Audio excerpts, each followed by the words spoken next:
Welcome to Sports Sushi. Your chefs for tonight are Sports Plug Russ, serving up the spiciest sports takes of the week. Sterling Furrow, rolling the X's and O's into an analytical maki platter. And finally, the moderator who always keeps the sake flowing, DJ Slow Boogie. Now grab those chopsticks and get ready, because your order of fresh and raw sports sushi is up. It's the motherfucking sushi, bitch. It's Wednesday. That's what it is. And you already know what time it is. Wednesday, it means one thing and one thing only. My boy Russ is going to have a drink. Sterling's going to come 15 minutes late, and it is sports sushi. Tonight, goddammit. I love how you called out my alcoholism, but it's okay. We gonna make it. All right, man. So real quick, look, if you're tuned in to YouTube, Facebook, Twitch, Twitter, IG, please like and subscribe. No IG. No IG. Okay, I forgot they shut us down. Shut down Yellow Duck. They killed their duck. Yeah, killed the duck. So, but please, the other platforms are still alive, well, and kicking. So please like, subscribe, and tune in. Also, the show will be uploaded on all your podcast directories, Spotify, Apple, Dailymotion, Odyssey, and Rumble as well. Please like and subscribe to that as well. My boy Russ, how you doing today, dog? Oh. Can't hear you. You want to say something? Try to say something again? Oh, that, God damn it. Man down, we lost him. Hold on. He fixing it. What about now? I got you, brother. You back? All right, cool. You know what I'm saying? It's just, technical difficulties. I'm doing good. You know what I'm talking about? You know what I'm saying? We got some things to talk about. We got things in sports. I'm in a little cramped zone, but we got things to talk about. Left chest sports plug. Hit the website. We're gonna talk about that later. But no, it's good. You know what I'm saying? It's sports, it's sushi, it's all that and the above. You know what I'm talking about? So hey, I love it. I'm ready. I don't know what else we got to do to start, but now let's get it popping though. We got some good subjects though, but I'm doing good, man. I'm chilling, man. How about yourself? Hey man, look, every day above ground is a good day. You know what? That's as far as I'm concerned. Every day above ground is a good day. Likewise, man, look, Struther's going to be coming in roughly about 10-15 minutes. He on CP time, but he'll be here whenever he get here. All right, don't you worry about that. Don't be trying to call and see who all over here. What's the CP stand for? Yo, man, I'm sorry I didn't mean to laugh like that because I forgot you was there, Chris. Yeah, hey, it's colored people time because niggas be late. But no, he'll be here. But until he does, we have our guy Chris, the CEO of Gratwick Podcast, Gratwick Enterprises, is here with us, and our producer of the show. How are you doing today, good sir? I gotta be honest with you. I'm still shaking with fury at something I seen on Twitter moments ago. Actually, about an hour ago, but I've been on it for the last hour. Let's talk about it. So, emotional damage. I did see this. I seen the Sean McDermott tweet about the was it one down? What's the podcast guy's names? So there's a Buffalo podcast called Cover One.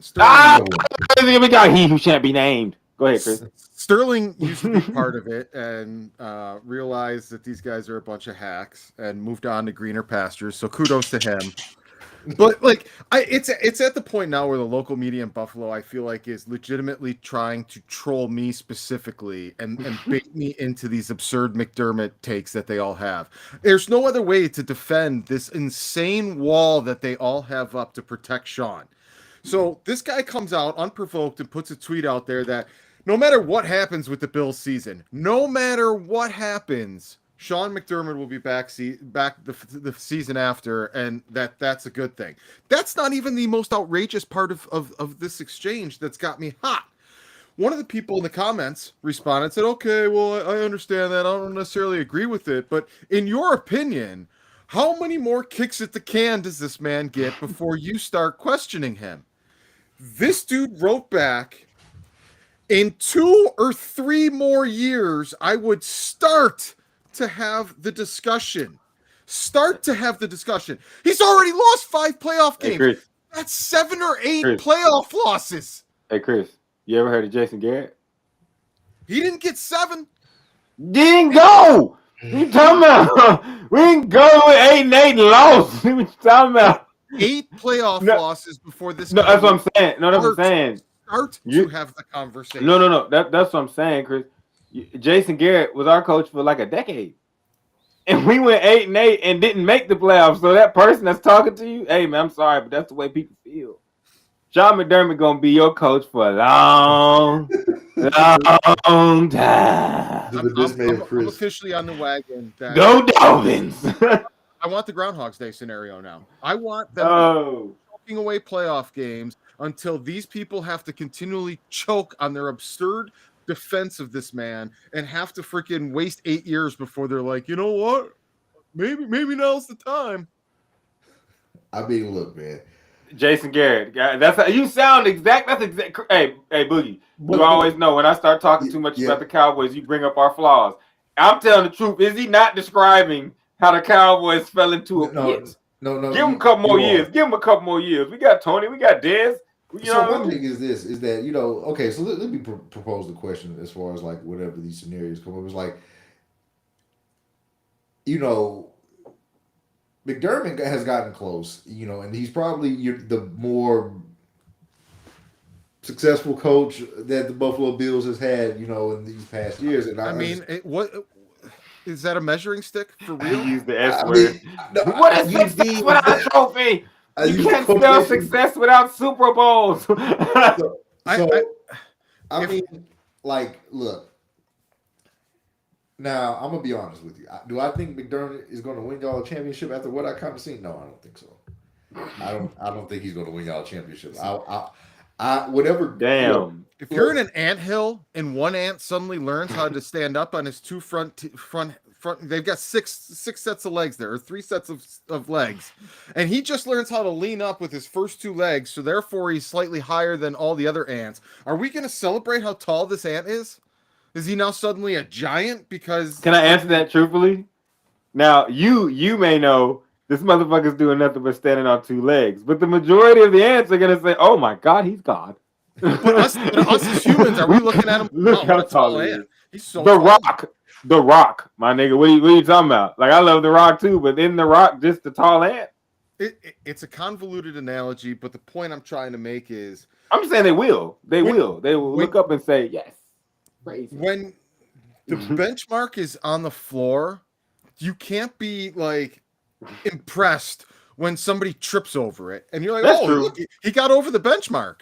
That's true, because y'all was at the bottom. Like, that's like the Browns fans being like, "We're doing a little bit better." You know what I'm saying? I remember the dark days. That was the point. I said,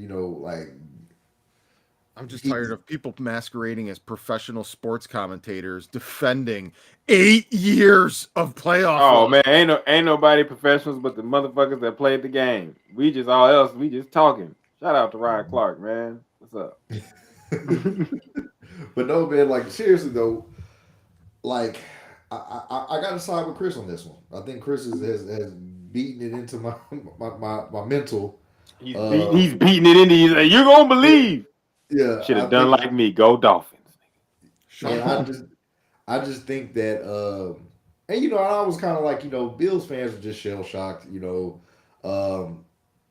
Having whenever you go from a bad team to a great team is the beauty of sports.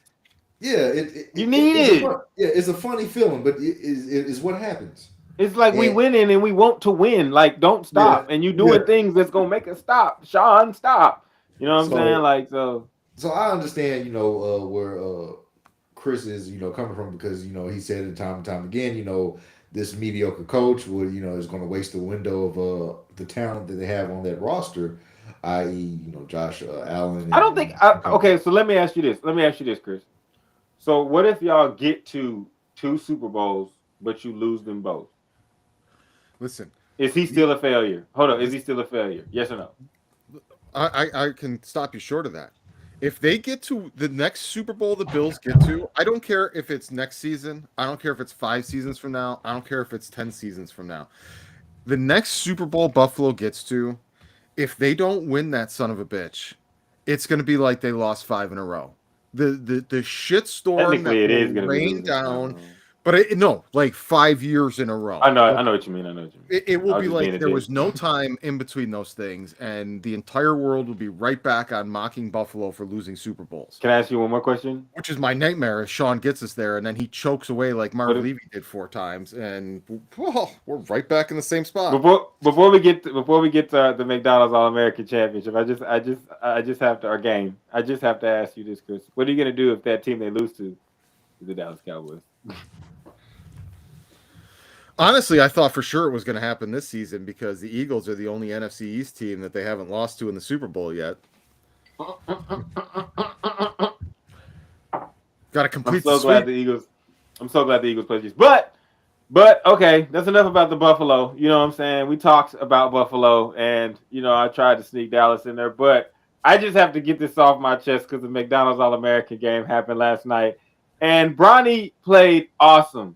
And when I say this, I'm gonna jump right to it. Nigga, you passed the ball like your damn daddy. You should have took the shot, and you did it in an All-Star game. Kobe ain't. Man, what did Kobe tell your dad? Shoot the ball. I swear, me and all my homies said, oh, shit, it's coming down to the last seconds. And Bronny gonna get that bitch. And they gave it to Bronny. And he gave it. And not only did he give it to, he gave it to a young man that shot from like 35, 40 feet and missed everything. Bronny, shoot that bitch.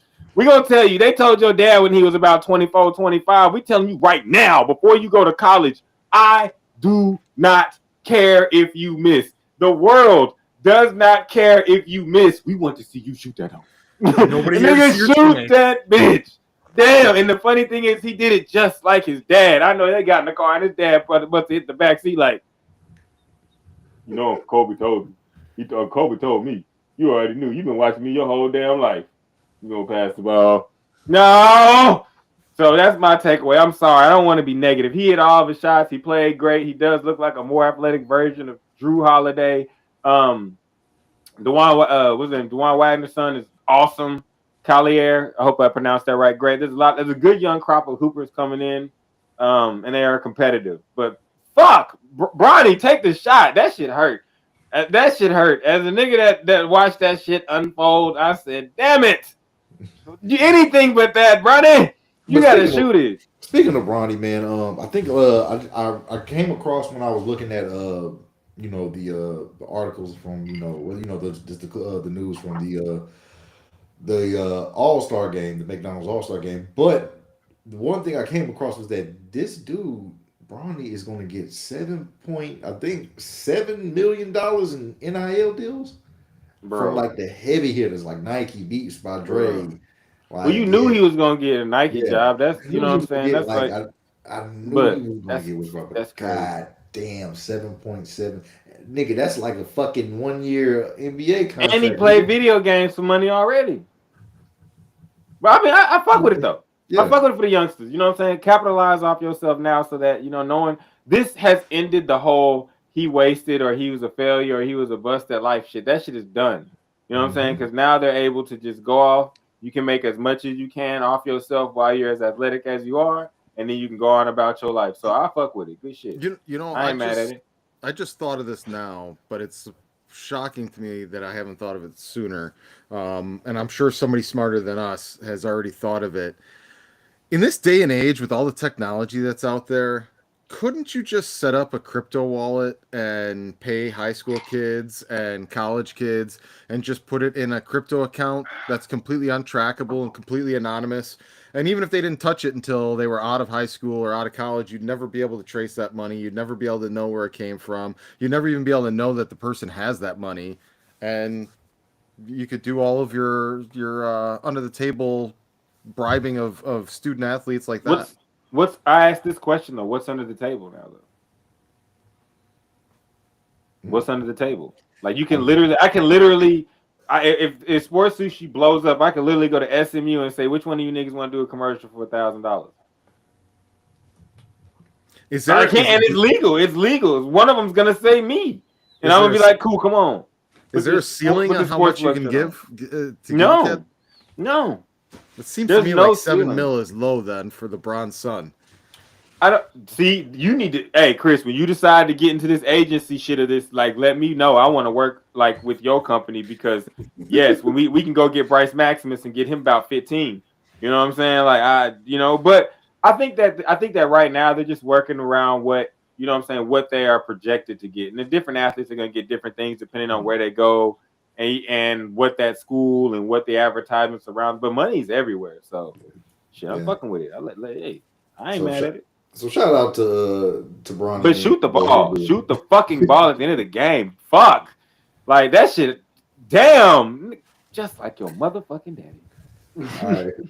So real quick, we're gonna wrap up our feelers real quick. So the last thing we have to talk about before we move on is Cam Newton recently threw at at a pro day trying to mount a comeback, and he stated, and I quote, "There ain't 32 quarterbacks or something of that sort that's better than me."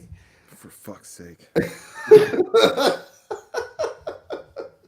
Now, a lot of people had something to say about this. They said, why are you going to have Cam Newton out here throwing at these guys pro day, trying to go ahead and put up an audition tape, fucking up these guys' routes and throws and shit. Now, I did see one. Okay, did anybody see the clip? No, I didn't want to watch it because I'm a Cam fan and I was afraid that it might go down. He do one sweet ass down. No, one.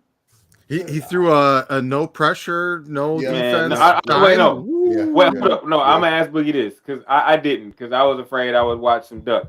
I don't want to know. Excuse me. I don't want to know about one. I want to know like how they all looked. Okay. Like just no as a whole. Like if you go out and watch a basketball game and see someone shoot 50%, he made some and missed some, but he had a damn good game. Now if you go see someone shoot 10%, you're like, there's no defense on the floor. Okay, so all I seen was this. I seen 4 passes. I'll say about 20%, 25% of the passes that he threw were amazing. Now, yes, Chris is right. There was no pressure, no defense. And he did do a lot of phantom scrambling where he was like trying to evade phantom defenders and stuff like that. And he threw on the run. And I think that's what he was trying to imitate and mimic, but did he call out Lamar while he was doing it? How when you're a kid, you're like, I'm Well, Jordan. He's just running around fake Russian. I'm not gonna do that to Cam. But I will say this. I think that we're at a time where even if they're because I do believe some of the quarterbacks they got playing in the NFL are not better than Cam Newton. Straight up. They're not. He's right. There's not 32. But I will say this conversation pretending like the entire Patriots stint didn't happen. Like we didn't see what he looks like. But the Patriots stint happened, but he was just like thrown into one of knowingly the most difficult offenses to jump into. And so like you jump into and he followed Tom Brady. So he was basically set up to fail. He himself was like, I just, I want to play football. But I'm just saying that nobody wants him. That's cool. You know what I'm saying? That's fine. Nobody in the NFL wants him. I don't think there's 32 quarterbacks better than Cam Newton. But I do think that at this time, he should make a real decision and decide, like, do I want to be an NFL player or do I want to be a football star? Because he could go to the XFL and be the MVP. I was just gonna say that. Go there. And I think for someone all day long. And I'm not making jokes. I'm not being like I'm saying I've watched XFL football. It is very fucking interesting and it is very entertaining and it's competitive. If you put someone like Cam Newton, who talks the way he does, who acts the way he does, he could be the type of athlete to catapult the XFL into this spring football mainstream that they want to be. Think of the memories he could give his kids. He's already given memories to his kids. I mean, who's the quarterback? Yeah, who's the quarterback that chose to go start there instead of being a backup because he wanted to give his kids good memories? We can't name him. He plays for St. Louis, but we can't even name him. But we know he played for Alabama. And if you can name him, put him in the chat, but we don't care because we know that if Cam Newton jumped on that field, that he would be an instant success and star in that league. So I think that I feel the NFL for being like, we're the NFL and we're doing things this way. But I think that at certain times, I think Cam Newton should treat the XFL how these super soccer players treat the MLS. Go over there and watch some of these kids. Go teach another dude how to ball, and maybe he gets called up. McElroy, thank you. Thank you. If you had the Josh Gordon, Terrell Owens with freaking Cam Newton connection going, I'd watch that team play every single week. I mean, but I'm not gonna lie to you. I've watched a couple games myself, and honestly, when I'm chilling and there's not a lot else on, I'll turn it on a Saturday or a Sunday.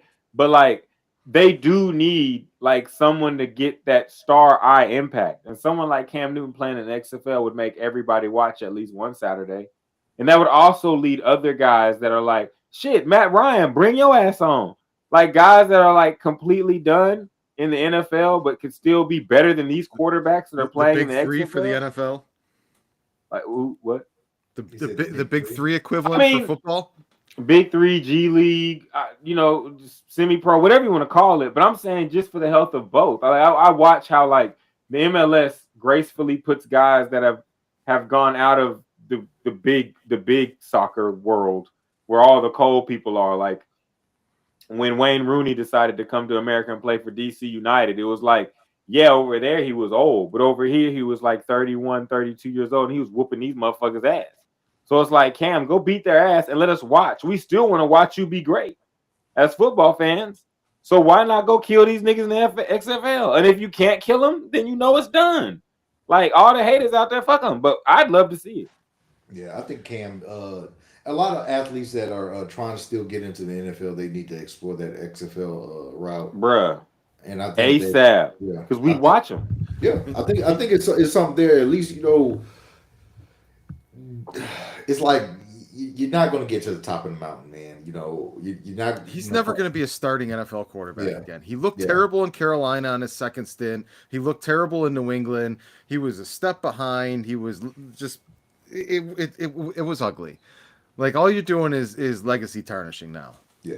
And I think, you know, you going and playing in the XFL is not necessarily a bad thing or something that's frowned upon, or it shouldn't be. It's just like, you know, he has nothing to prove. Yeah. Like Cam Newton, you have nothing to prove. Play to have fun and make a few bucks. Like you are all, like, that's why I say all the people that hate Cam Newton, they're stupid. Like, fuck them. Like, Cam Newton, you have nothing to prove. You've been an MVP. Your team was 15-1. You lost to a Denver Broncos team with Von Miller and Peyton Manning. Like, there's no one out, like, no one should be hating on you. I'm saying this clearly for the fact of everybody that likes Cam Newton and likes his game. My nigga, go give us what we want in the XFL. Like, we want to see you go run these niggas over and get to the end zone and hit us with the one more time before you hit the exit button. I mean, and yeah, you know, that there is, you know, people that do want to see these former, I don't even want to say it like that, but former, you know, NFL stars still play ball, you know. The only people that want to see that are drunk on member berries. Bro, remember when? I know. Hey, and you know what? If you're a true sports fan, you get drunk and high off member berries all the fucking time because member berries are fucking awesome. Remember? I want to see the next remember thing. You remember? You remember? I remember. I remember. So, you remember? Shit. All right, so one time for member berries. All right, yeah, one time for the one time. But do you remember this day in sports we got coming up for my boy Russ? I was hoping you didn't drop that segue. You know what I'm saying? I had him do so. Oh, on this day in sports, can I tell him real quick? It's a surprise. I got a double up. We got a double up. So in honor of March Madness and all that is bringing us, shout out to Future. Let me go ahead and the 38th. Sorry. On this day in sport, the 38th NCAA men's basketball tournament in Indiana beat Michigan. That was the second time two teams from the same conference played each other in the title game. Can you guys name the second? The second title game? No, the second time two teams from the same conference played each other in the title game. Shit, I can't think that far. Hey, neither can I. So if you can, put it in the comments. All right, so and the second one, double up. In 1982, the 44th NCAA men's basketball championship, North Carolina beats Georgetown 63-62. The Tar Heels had a future Hall of Famer by the name of James Worthy, and he was named tournament's most valuable player. Shout out to Big James. Most outstanding player. My bad. What'd I say? He was the mop. Yeah. Oh, well. Why don't they call him the most valuable player in college? I'm not gonna get into that. But yeah, he was the mop instead of the MIP. The nip, the mop. All right, so all right, man. So that was our day in sports here. Um, look, man. You know what time it is? It is March. We are towards the end of March. That means that the Sweet 16 has came and gone. We are now headed for the Final Four, man, and it has been a fucking doozy. Okay. You know what? I'm gonna go ahead and say it. I'm gonna go ahead and be non-petty and give a shout out to Ghost and motherfucking Florida Dale. Y'all two bitch ass niggas are Florida fans, and y'all two have never said a word about Florida basketball. But damn it, them motherfuckers hooping, and I gotta give a shout out to y'all. My man Ghost team took out the whole fucking chat. Houston, Indiana, and UT. I think my nigga Dollars is still mad somewhere in San Antonio, looking at like fuck these niggas. But shout out to Miami. The tournament's been rocking, bro. I've enjoyed. I don't y'all know I enjoy this shit. But Kansas State, I did not like to see them go down. Love to see the guard Noel. Loved all that they were doing. The big man playing down low. But no, it's been everything you can ask for and more. It feels like the NIL mixed with the transfer portal. All these teams, you don't know what you're gonna run into. But I told you niggas, UConn was cold. Just letting the world know. I'm pretty sure I won the reverse bet bracket in your pool. Look, man, I'm gonna be honest. Like with Hurricane and shit like that. Well, with Florida Dale and the Miami Hurricanes, I can say this: it didn't matter what they were doing. If they were in it, he was going to be rooting for them. So, hats off, props, shout out to Florida Dale, man. They beat Texas, UT Longhorns. But no, man. Comeback. In a serious comeback. It was down like what 16, I want to say. I think 18. But that team, if whenever they do start missing, I guess they will. But until that day, they gonna live like it ain't that day because they shooting that motherfucking shot like it's 2:00 in the club. This shit is going up, and they wetting that hoe. It's beautiful. The shit's lovely. I'm trying to see their percentages. I know in the game against, I want to say, was it? I think it was the game against Indiana. It may have been against Texas or Indiana. They shot like 51%. Like these dudes are coming down, making every other shot. Like Miami's like in their games, like there's nothing you can do. It's awesome to watch though, so I fuck with it. Well, one of the things that my group chat was a comment because we have a lot of Texas fans, and we have one solid Alabama fan there, and they were both in shambles after their respective games. But that Miami game had our guys on a fucking emotional roller coaster. Yeah, and it was. Right. I remember what was happening. I was fucking playing goddamn Madden, and I was playing Madden while all this shit was going on, and I looked down at my phone, and it just fucking went into chaos. They were like, "Oh my god, I can't believe this shit," and then I was actually, ironically, he's been talking about basketball until 3 or 4 years. 3 or 4 years ago? How about 3 or 4 weeks ago? Nigga, I'm gonna say this years ago, nigga, 3 or 40, 30 or 40, nigga, ain't nobody ever talking about, man. What'd you say what was his name? He played for the he played for the Spurs, and then he played for the Lakers. Super layup. Yeah. He would go up high and just finger. Yeah, what's his name? Lonnie something. Fucking Walker. Ain't nobody said nothing about you in basketball since Lonnie Walker. Lonnie Walker, facts. And I remember me and Hurricane, we would talk about like a Lonnie Walker and shit like that. We said we got no breakout NBA players. I'll say this, man. Florida Dale, that he a diehard Miami fan, so like he been. We feel the same way, Ghost. Like you niggas got it. Like we don't even want to. Yeah. So I mean, Florida Atlantic beat you. Yeah. So but yes. But I can't because that means you beat UConn, and UConn gonna handle y'all this week. Yeah. So I hope so. I hope so. So number 9, Florida Atlantic is taking on number 5, San Diego State. My eyes was failing me. And number 5, Miami is taking on number 4, UConn. And we are are down the pike, man. This is going to be going towards the end. We got, let's see, what's this? Yeah, it starts Saturday, man. So Oh yeah, no, it jumps off Saturday. I just want to say, like I've been saying, UConn got a squad. I'm sorry, UConn. I did pick Alabama to win everything against UConn in the national championship because I thought, I just thought they'd be a little too much. But UConn, I'm sorry because I did believe in you. I think UConn's going to be champion. But the chaos that has happened at Florida Atlantic versus San Diego State, I have no words. I have sat and watched this and just said them long motherfuckers from San Diego State play a lot of good defense, and I think they're gonna go to the championship. Florida Atlantic, it's been nice to watch the Cinderella story, but if you really watch, I don't know I don't know the whole story, and I'm not gonna take up like all the time telling the little bit I do know, but just they got someone on their team that the coach told, we just need you for one more season, boss.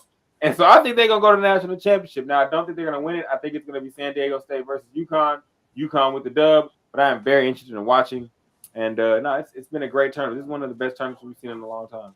definitely some exciting college basketball being played. But I do kind of want to go ahead and give a shout out to what's the girl from Iowa? Clark, Yes, I I seen a couple of clips, and I'll be honest Miss with Creature, baby. you. I'll be honest with you. I don't watch women's basketball, especially in what's it called, because I have a standard of basketball. Caitlin Clark. Yeah, Caitlin Clark. I like to see Caitlin Clark's type of basketball. I like to see very ruthless. Hey, there goes Sterling. Look at him there. Hey, what's up? It- What's It's up? a party. It's a party. Come on. It's a party. It's a party. It's a party. It's a party. And my man Sterling, I've been rumbling sushi. See Yeah. what I did there?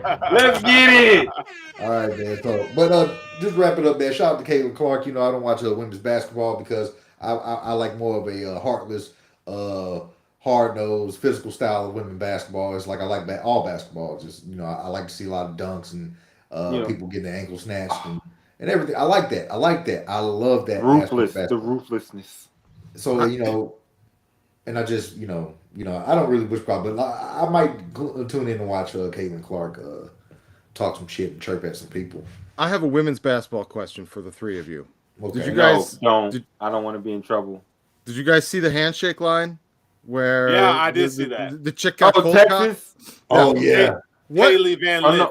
Oh, I did not see that one. What happened now? what's your take on the teammates that didn't even flinch, didn't even not a move in the direction to help their freaking teammate that just got cold cocked? Oh, they got beef with her. They probably don't like her.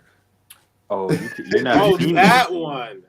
Yeah, if you let your teammate get smashed on, There You're not wasn't my even teammate. a step in that direction and a hold back. It was just like, oh, Yeah, or it tells you a lot about the person that got punched. Because if a lot of people are on your team and you get hit and everybody's like, fuck, well, it happens. yeah. Like that means that you may not be a good teammate, Or you might not be well liked. So or you may Or not be a they good could have person.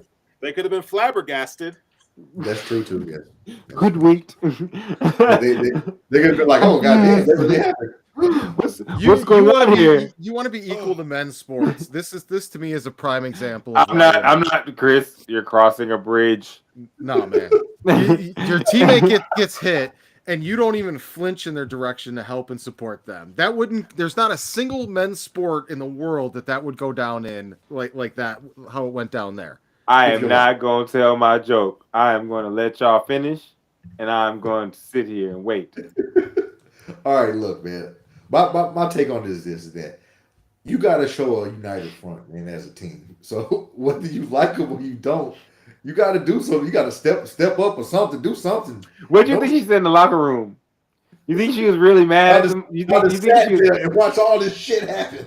you think she looked at came to my aid. Let me give you a counter As example real she's quick. holding a ice pack to her eye. She probably looked at all of it. No, I'm not gonna do it. The I'm not gonna do it. All you motherfuckers. Oh, she didn't say motherfuckers. The You didn't Buffalo say motherfuckers. Sabres. The Buffalo Sabres currently have the longest playoff drought in all four of the major sports. And like you talk to any Buffalo Sabres fan of what happened, where it all went wrong, and they will point to a game against the Boston Bruins where I can't remember the freaking rabble rouser's name, but he ran over the Sabres goalie, and there was a very weak, mild effort to defend their goalie, and everyone points to that as the moment the franchise collapsed, and nothing was ever the same for this team because nobody freaking defended their teammate, and they were soft and a bunch of cowards. And this to me is that on steroids because they at least like push back and try to give a face wash or two. These girls didn't even like give a dirty look. I mean, they probably didn't fuck with her. Let's be honest. If you don't fuck with somebody, you're not gonna fight for them. You're gonna watch them get their ass beat. Whatever. Yeah, whatever. You know what I'm saying? Yeah, she's probably mad though. I mean, at that point though, you're defending the jersey more than the girl in the jersey. Nah, fuck that. Nah, them scholarships are renewable. They can get you up out of there. Them scholarships are year to year. Hey, nah, I ain't defending shit.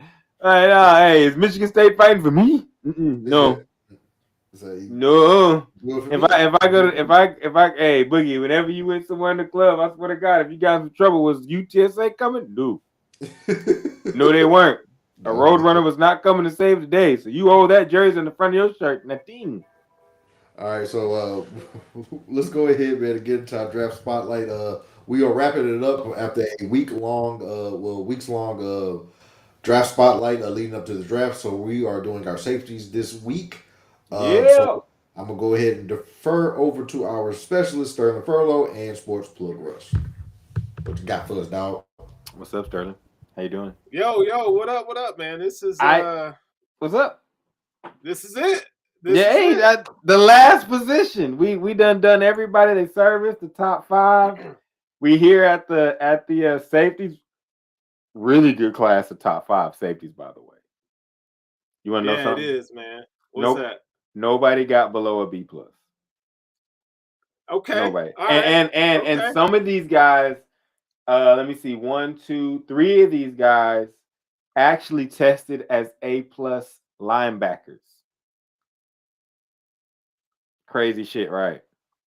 Crazy shit. Just based on like their stats alone and how they matched up with some of the linebackers. They made A+ linebackers. We know size and stuff isn't included in here, so that's why they're not linebackers. But it's just crazy to see that. But so let's get it popping. So number 5 is Jammie Robinson. Jammie Robinson out of Florida State.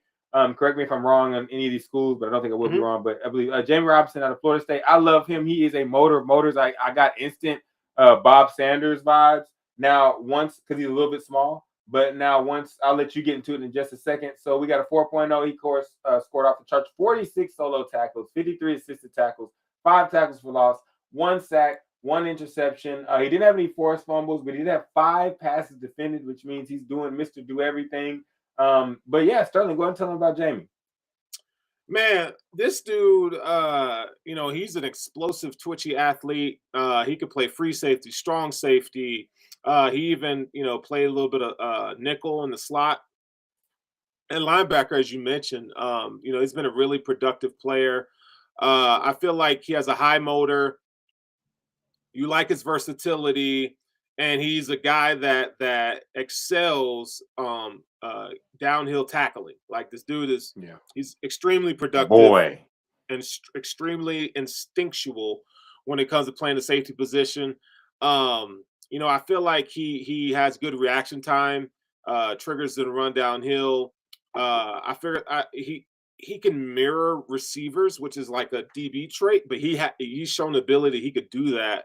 I don't think I don't know if I want to put him at 1 high safety. That might be a question mark, but I think as a box defender, I think he would play great. So, strong safety. Now you can mask him in some free safety alignments, but I think he's gonna be best served playing towards the line of scrimmage. Yeah, this guy's sitting at 5'11". He's gonna come in around 200 pounds. Well, 195, 200. We'll see what he was a 191 at the combine. Good speed for a safety, 4.59. he plays fast. Yeah. So his tape looked 4.4-ish, but he plays fast.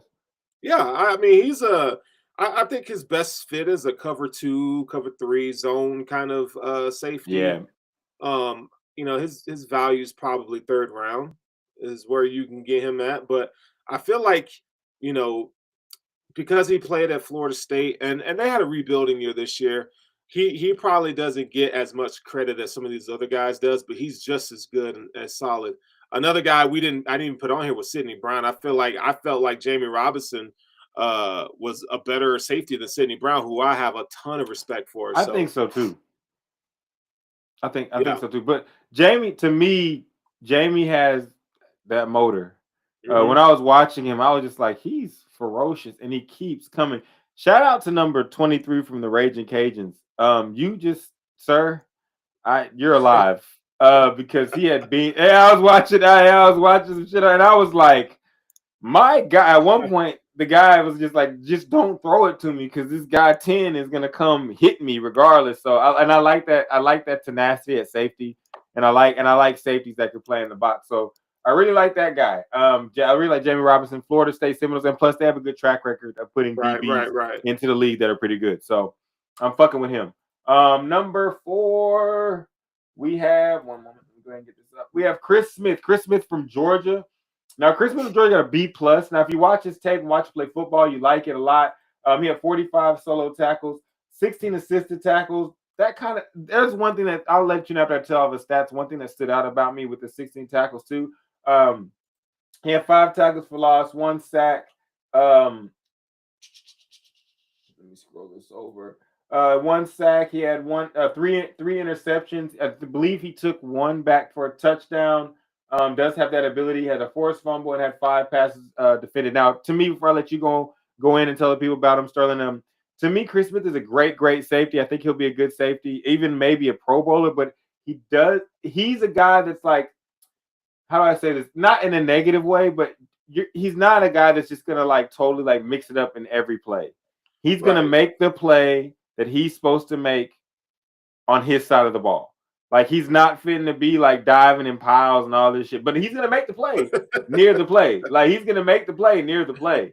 And but that's what I noticed when I saw 16 like assisted tackles. These other guys got 30, 50, 37. I was like, what is going? But I looked and I was like, oh, he does his job. And then he's like, the rest of y'all, but he played for Georgia, so it makes sense. Right.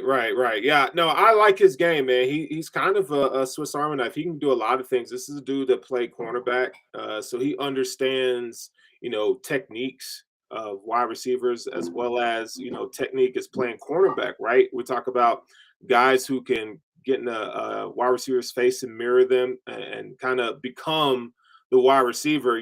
Chris Smith has the ability to do that. He's very, very smart, instinctual football player. You want that from a safety. I feel like he's a guy that, he could play the nickel spot, from depth. You don't want him playing nickel on a slot receiver. He's all up on him. But if you give him a little bit of space, he can recover. He can, in a pinch, he can get those things done. I think he's a big hitter. Right, but he definitely he's not the best tackler, but he can hit. That makes sense. Like it makes perfect sense. Yeah, if he gets a hold of you, like he's gonna get you. But like his technique in terms of tackling needs to be improved. But you want a guy like with him, he has an extremely high IQ. I was just about to say that he makes very good decisions. Like a lot of his coverage plays, you're like, he diagnosed that shit and was in the spot, where the ball was gonna be. Like in an instant.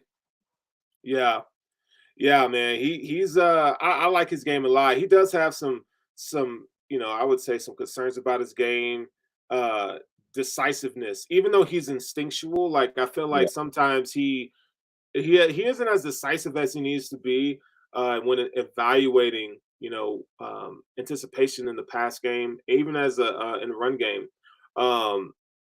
He's physical, but again, he needs to improve his tackling, right? He kind of he loses technique when it comes to that.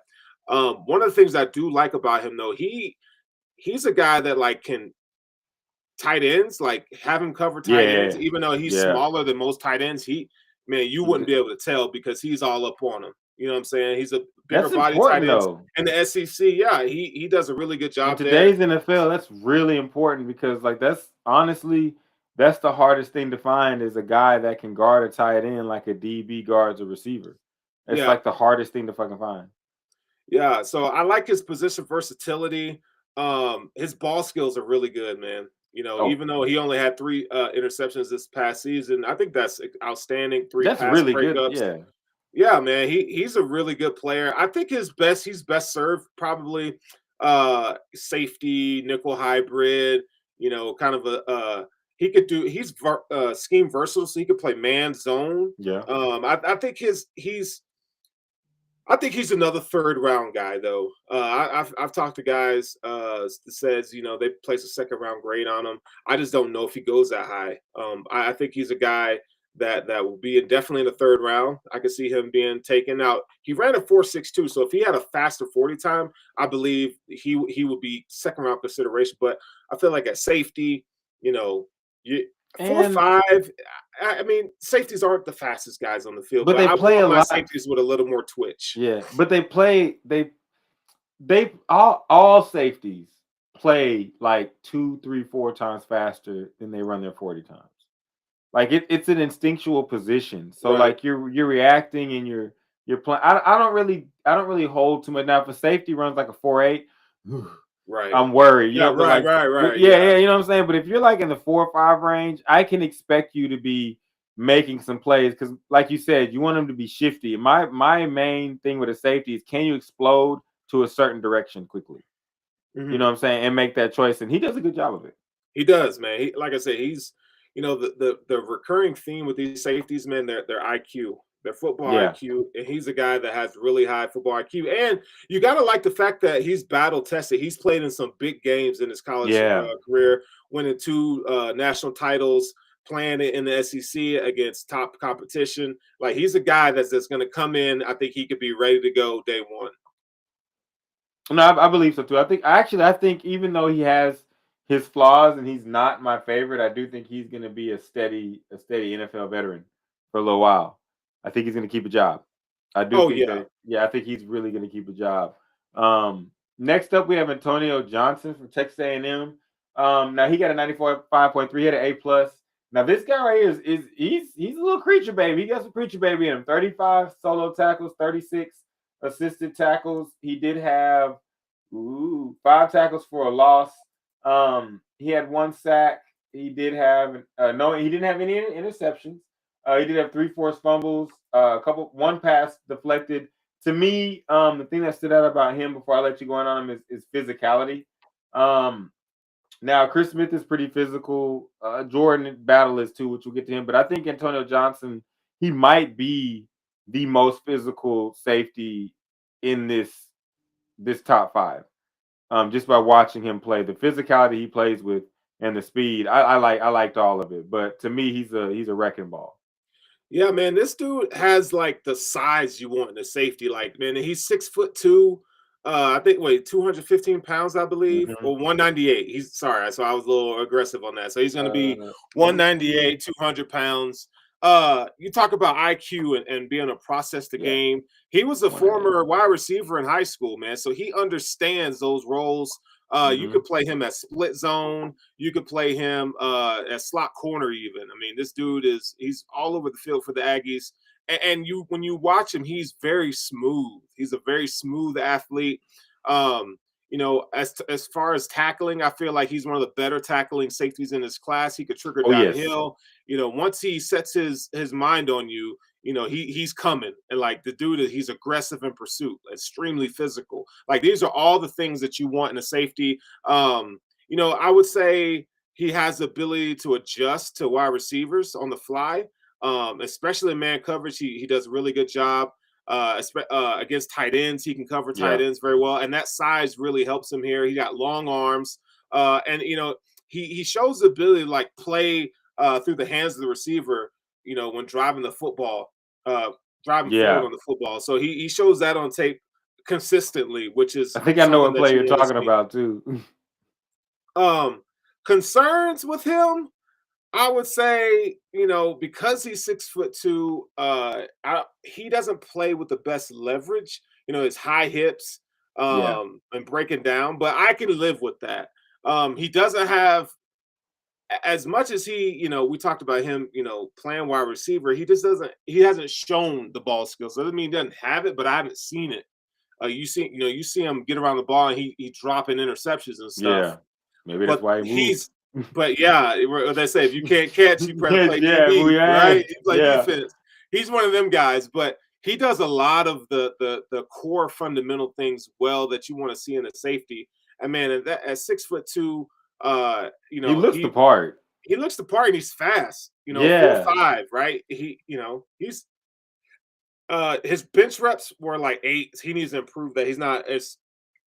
He didn't show to be very, very strong at the combine, but I think with NFL nutrition, NFL weight room, I think those things can improve. So I'm not worried about that.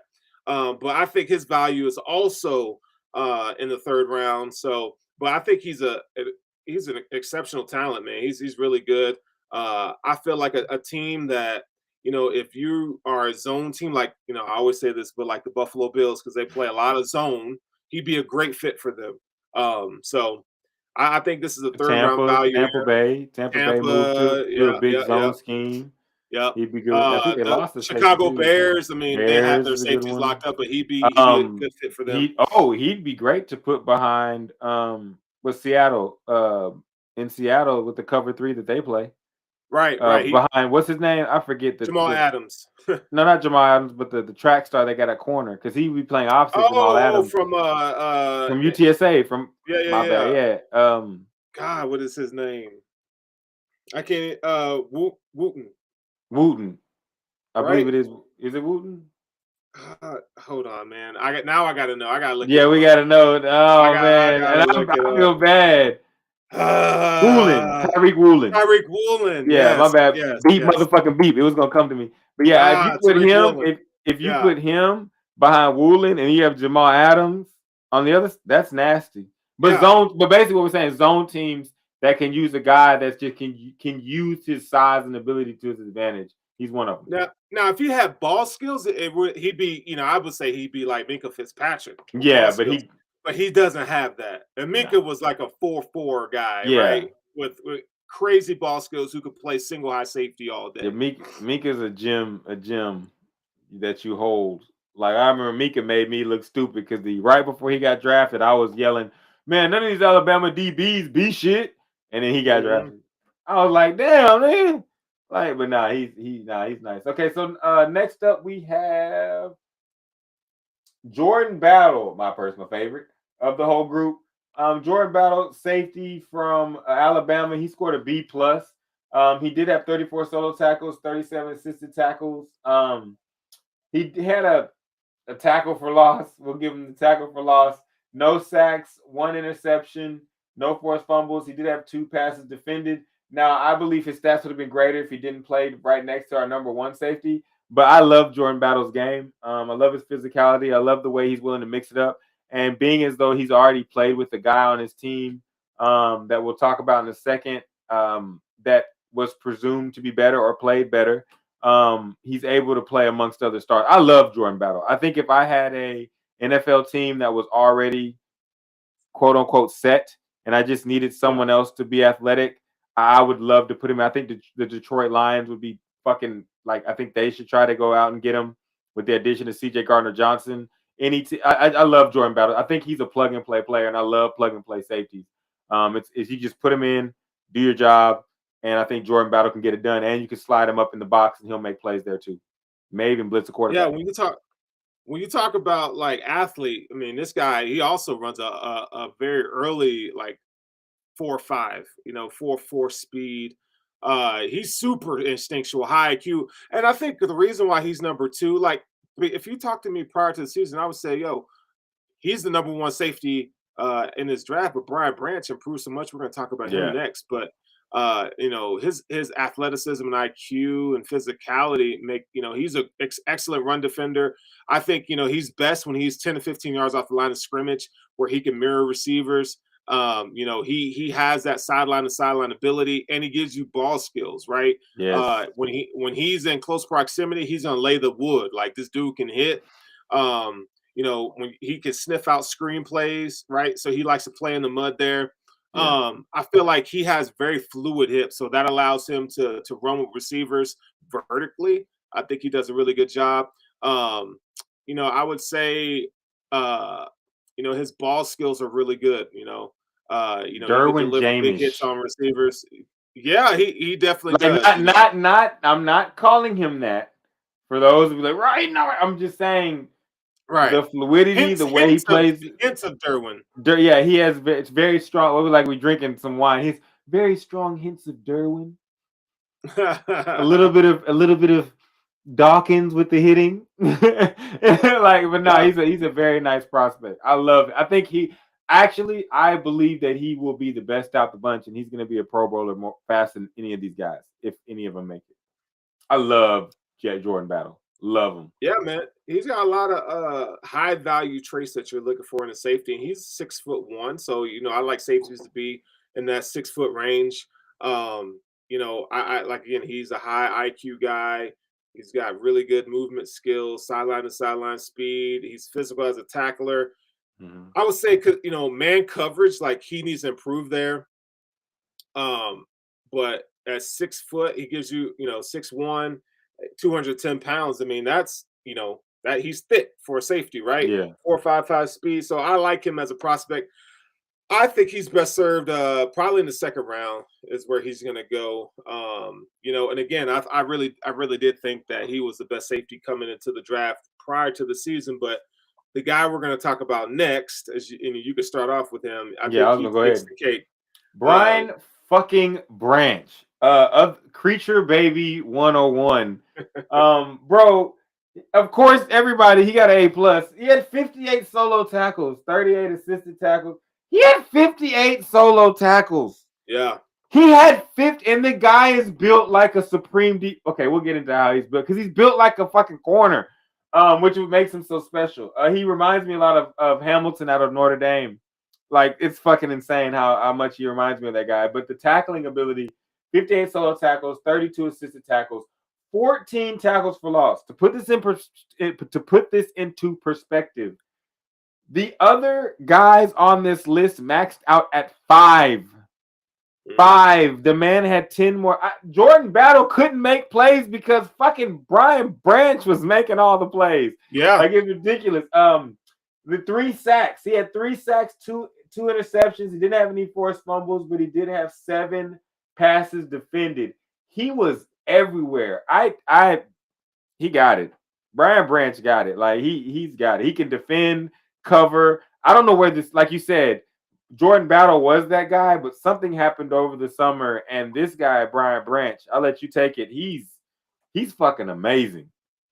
Yeah, I mean, this dude has been balling at Alabama since his freshman year. I mean, you can't keep this dude off the field. And we talk about versatility. This dude can play safety, you know, deep zone, you know, single high, linebacker, nickel. I mean, he's played it all at Alabama. You know, he has really rare short area quickness for what he's able to do. He's very instinctual, can sniff out the run. This guy will lay the effing lumber. He's an exceptional hitter. You know, I feel like when he's in the box, you know, he does a good job of play recognition. I think his athleticism really sets him apart. That allow his to get to any spot on the field. Like, he's just really good. I think against a run, I think Branch, you know, his closing speed and his instincts and his willingness to kind of fight through offensive linemen or you know, wide receivers and tight ends trying to block. I think he does a really good job of putting himself in the right position. You know, violence is a word that I would use to describe him as a tackler. You know, he you know, has great range. You know, he can make plays on the ball. I feel like he tracks the ball very well. And then we talk about, you know, Jordan Battle being able to run with receivers, right? Yeah. He's a guy that can do it well. And that tells you how good. He's better, actually. He's better. Absolutely. Yeah. That tells you how good Alabama was in that second with these two guys back there.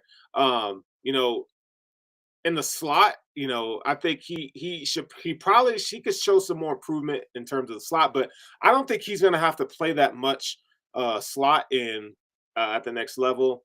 This guy honestly, I want to say this real quick though. The fact that Brian Branch and Jordan Battle are so good really makes me fear for how we grade the DBs coming out of Alabama, because I'll let you continue, because those two guys covered up a lot of anything going on around there. Yeah, like when he's playing off man in the slot, I think that's where wide receivers were really able to take advantage of. But he's a safety, right? So I'm not looking for him to just be dominant. They're like, so if we're talking about Derwin James could do that. Brian Branch, that's not his thing. If they get on him vertical there, he's gonna have some hard time recovering. But he's a versatile defender. Another guy we talked about has a high IQ. Run defender. He's the best run defending safety in this class. He's 6 foot. He also ran a 4.58. One of the things that I really appreciate about him, he's got 30 and 3/4 inch arms. And that's really good. Kyle Hamilton-ish. Kyle Hamilton, yeah, he's faster than Kyle Hamilton. He is. But I'm just the way that I think when I watched him, I think he was Kyle Hamilton-ish. He's faster, but just to do everything, do it all, and I don't know. I was a Kyle Hamilton fan. I'll let you continue.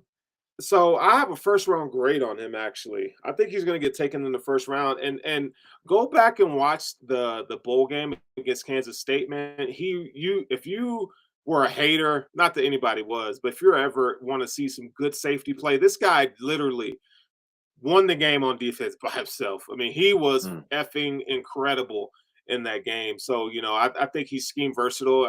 So you're not going to pigeonhole him into a cover 2 scheme or anything like that. I think he's a starting safety in this league. I think he has first round value, and I think a team that gets him will be lucky. Like, I think he changes the game a little bit, not to the degree of a Derwin James or Minka Fitzpatrick, but I think, with a little bit of development, it depends on who he goes to. Yeah. Great coaching, good scheme. I think this guy could definitely see a Pro Bowl in his career. I love it. Yeah, man. Hey, this is like Boogie. I'm about to say, Boogie, where your ass at? This is we've covered every single position group. Yes. With the top 5 in depth, right? Yes. I don't know how many podcasts are giving you that in depth. And don't forget, give him your mock. Give him your mock. Yeah, so mock draft 1.0 was already out. So I would say mock draft 2.0, it is into March. So give me like a week. I'll have mock draft 2.0. That's gonna be out. Go ahead. Can I give him a secret? What's that? You've inspired me, Sterling. Next week I will put out my first Big 30 sports plug mock draft 1.0. You know what I'm saying? Out of y'all, Big 30 is gonna give y'all what y'all need. You know what I'm talking about? Send it to me before it goes out anywhere. I'm gonna send it to you because now I'm gonna let you know this is gonna be the first time I've done a mock draft and sent it out. So I'm interested in seeing. I've been studying how you did yours. I loved yours, by the way, and I loved your opening line in your. I appreciate it in the story that you did. But it's my first one doing it, so I'm gonna have it done. I'm gonna try to have it done by Tuesday next week, and so I can have it done before the show. I'm gonna send it to you. Of course, Boogie. Y'all don't get it. I'm gonna put it out, but I'm gonna send it to Sterling first. Sterling, you can let me know. Russell, okay. Don't embarrass yourself, or Russ, go ahead and do your thing. But I'm gonna put one out though, man. I need to get that out so our big boys can get done, and so we can do this mock draft. Even if me and Sterling got to go 16 teams and 16 teams, we will make this happen. Dude, I got a guy for the Steelers though. I do got a guy for the Steelers. And let me tell you, the more you do it, the better you get overall. Like, I hate writing, but the more I do it, it gets better as you go. And mock drafts and all that stuff this time of year is phenomenal. So don't be afraid to put your stuff out there because you just never know. I'm gonna get one done, man. I'm gonna get one done. No trades though. I don't fuck with the trades. Me and Sterling gonna be your new Mel and Todd. I'm gonna be in this bitch. Sterling. Yeah, I'm gonna put mine out so that Sports Sushi can give y'all a full mock draft from both the co-hosts, and we can let y'all vibe off that. Boogie, we can't hear you. Or maybe I just can't hear you. Oh, I can hear you. Okay, I was about to say, is it my shit? That was me. I had my shit, you know what I'm saying? Anyway, happens. Like I was saying, Now, like I was saying, but in addition to that, please be on the lookout for the mock draft, the Sports Sushi mock draft episode. We're gonna have to schedule that out. If you would like to participate, we only got 2 weeks. Yeah, we got 2 weeks, so he's gonna happen next week or the week after. Pretty much either next week. I think we might be able to squeeze it in the week after that, but I think the draft is the next day. Yeah, so that weekend. Yeah, we can pull it off. We can do it. We can do it the Wednesday of the draft. We can do the. Yeah, we can do the. What you think, Sterling? Let's do it. I'm good. Whatever. Yeah, we can do the week of. So that gives us 2 weeks. Yeah, 2 weeks. This week, a week and a half. That gives us the end of this week, next week to get everybody together, and then we'll do it the week after that. I do have some for the Steelers. If y'all need, I think we can get some people for the Texans, and I think we can make it look pretty cool on camera. So I think we can get a couple people. Oh, if you want, I think. Well, of course, you're gonna do the Saints, right? I hope. I hope. So yeah, I'm just saying you're gonna do the Saints. Yeah. Of course, you're gonna do the Bills. Sterling. Me and Sterling gonna do multiple teams. Yeah. But I could take more than one than what I need. If need be. Yeah. No, it will because I just know that only people I know that I can probably get to do it from an outside source is the Texans and the Steelers. Really, the Steelers I know for sure. He told me for sure he down, and he's a Steeler fan through and through. So he's gonna be Now he's gonna be able to explain why his team needs this player. So now I may have a Giants guy. I don't know. I may have a Giants girl.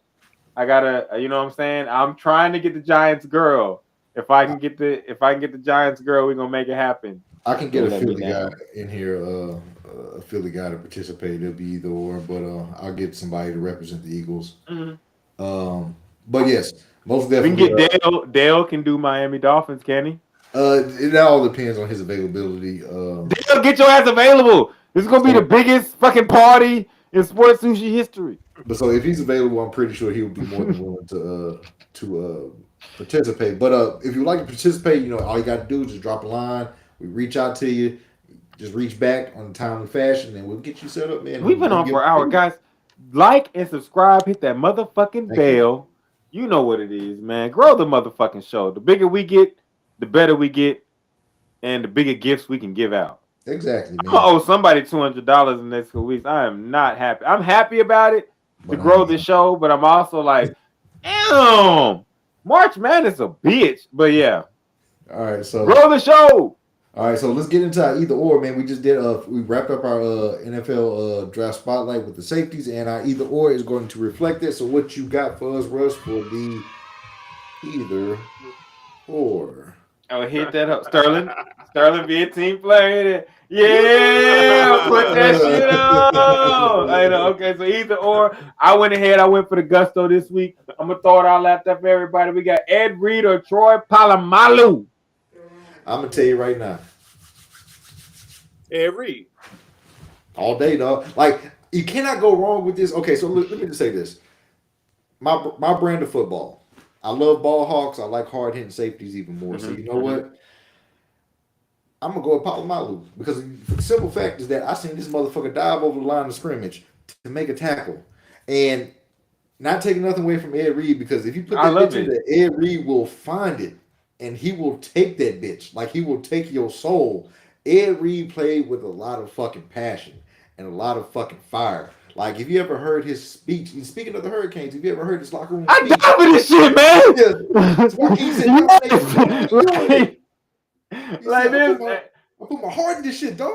Yes, bro. Hey, you know what? It's Ed Reed for me 10 times out of 10. No shade, though, to Troy Polamalu, because like you said, Troy Polamalu diving over, shout out goes. Troy Polamalu diagnosing plays, Being able to be Troy Polamalu's a beat. I put both of these in the comments sections, please. I know there's gonna be some Troy Polamalu people. Ed has got the lead right now because Ed Reed is the motherfucking GOAT.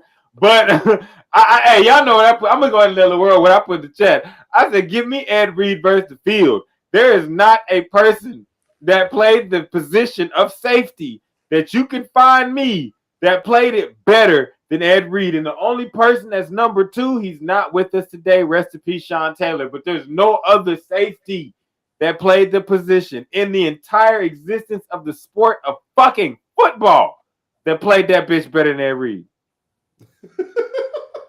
He said Troy does win the hair competition. Yeah. All-time Ronnie Lott. Okay, Chris, we're not talking about Ronnie Lott, all right? We're talking about Ed Reed is better than Ronnie Lott. Like, fuck with me. Ed Reed is better than Ronnie. We can do it. Ed Reed is better than Ronnie Lott. Name another one.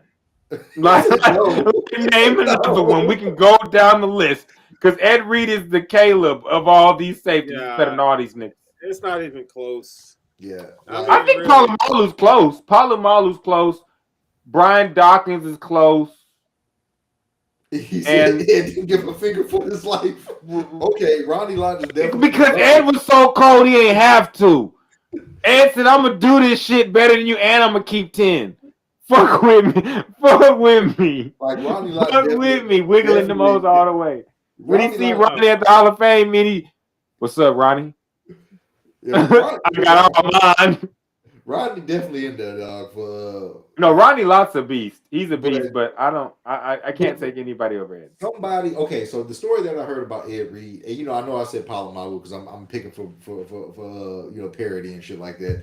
But the story that I heard about Ed Reed was the film session he had, and he sat there and he watched Peyton Manning, and he said, okay, Peyton doesn't see any type of adjustments that happens around this, on this particular side of the field and on this particular, this particular play. So when Ed sat there and he said he watched, they said that he watched this film in like week 2, and they were playing Peyton Manning in fucking week 14. Yeah, like adjustments and all this other shit, injuries and depth chart changes be damned. He had a plan implemented for this motherfucker, and he executed that bitch fucking 12 weeks later in football, which is equivalent to like 2 lifetimes, okay, in sports terms. And when it comes to like game playing, so he baited this man. I'm talking about he baited him on camera while he's playing other teams. But this man is Peyton Manning that he's baiting. Peyton Manning. So he sat there and he faked, like, he basically masked his reads and his adjustments to this one particular side of the field in order to bait him into this position 12 weeks later. When I heard that shit, blew my fucking mind. I was like, God, Ed Reed is a different type of ball player. I will say this, though, because y'all know every time I do one of these, I like to give y'all the stats. Now, this one is close, and this one is literally the yin and yang of safety. And this is why it's so good. So, Polamalu fans, do not be afraid to come out and shout out your shit, because both of them played 12 seasons. Both of them got inducted to the Hall of Fame. One 2019, that's Ed Reed. One 2020, that's Troy Polamalu. That's because they retired a year after each other, I believe. 158 games played for Troy Polamalu, 174 for Ed Reed. That's because Troy Polamalu was out there breaking faces, running through motherfuckers. That's a motherfucker's face that you could not run through. Let me say 32 interceptions. Listen to this: 32 interceptions for Troy Polamalu. That's awesome. 64 for Ed Reed. But like I said, yin and yang. You're going to see that in a second because we have 6 sacks for Ed Reed, 12 for Troy Polamalu. People out there that are not paying attention, they have mirrored each other's stats on opposite sides. He doubled him in interceptions, and Troy doubled him in sacks. Forced fumbles, we have Troy Polamalu, which is amazing. I'm going to go back to that one more time. One of them had 32 interceptions. The other had 64. One of them had 6 sacks. The other had 12. Amazingness. You know what I'm saying? Okay, so we have forced fumbles, 14-11 in favor of Troy Polamalu because he was jumping over fucking lines, guessing snap counts. Defensive touchdowns, we have 5 for Troy Polamalu, 9 for Ed Reed, another, close to doubling up, but Ed Reed was picking off a lot more passes and taking them home to the house because once he got the ball in his hands, it wasn't shit you could do. Punt returner skills. We had 778 tackles for Troy Polamalu, 643 for Ed Reed. Troy Polamalu was a dog out there. He was going to make it happen. He's scrappy. Pro Bowls, we had 9 for Ed Reed, 8 for Troy Polamalu, 4 All-Pros for Troy Polamalu, 5 for Ed Reed. We have 2 Super Bowls for Troy Polamalu, 1 for Ed Reed, 1 Defensive Player of the Year for Troy Polamalu, 1 Defensive Player for the Year for Ed Reed, and 1 All-Defensive Rookie for Ed Reed. And like I said before, they were inducted in the Hall of Fame a year after each other. Very close battle. But again, Ed Reed wins on this side. But Troy, you are that motherfucking dude. And you scared Pat McAfee. Indeed, yeah. The Pat McAfee story is fucking hilarious. Fucking gold. It was fucking gold. And he did do that shit on purpose. Yeah, he did. So all right, let's go to our segment today. We have our segment for tonight's show, which is does height really factor into a quarterback's overall play, or does it even really matter in modern NFL or the modern football? When you talk about short quarterbacks, there's a couple people come to mind. For me personally, is probably the shortest guy, not named Kyler Murray, was Doug Flutie in my memory. Mm-hmm. And ironically followed by, and they were on the same team, Drew Brees.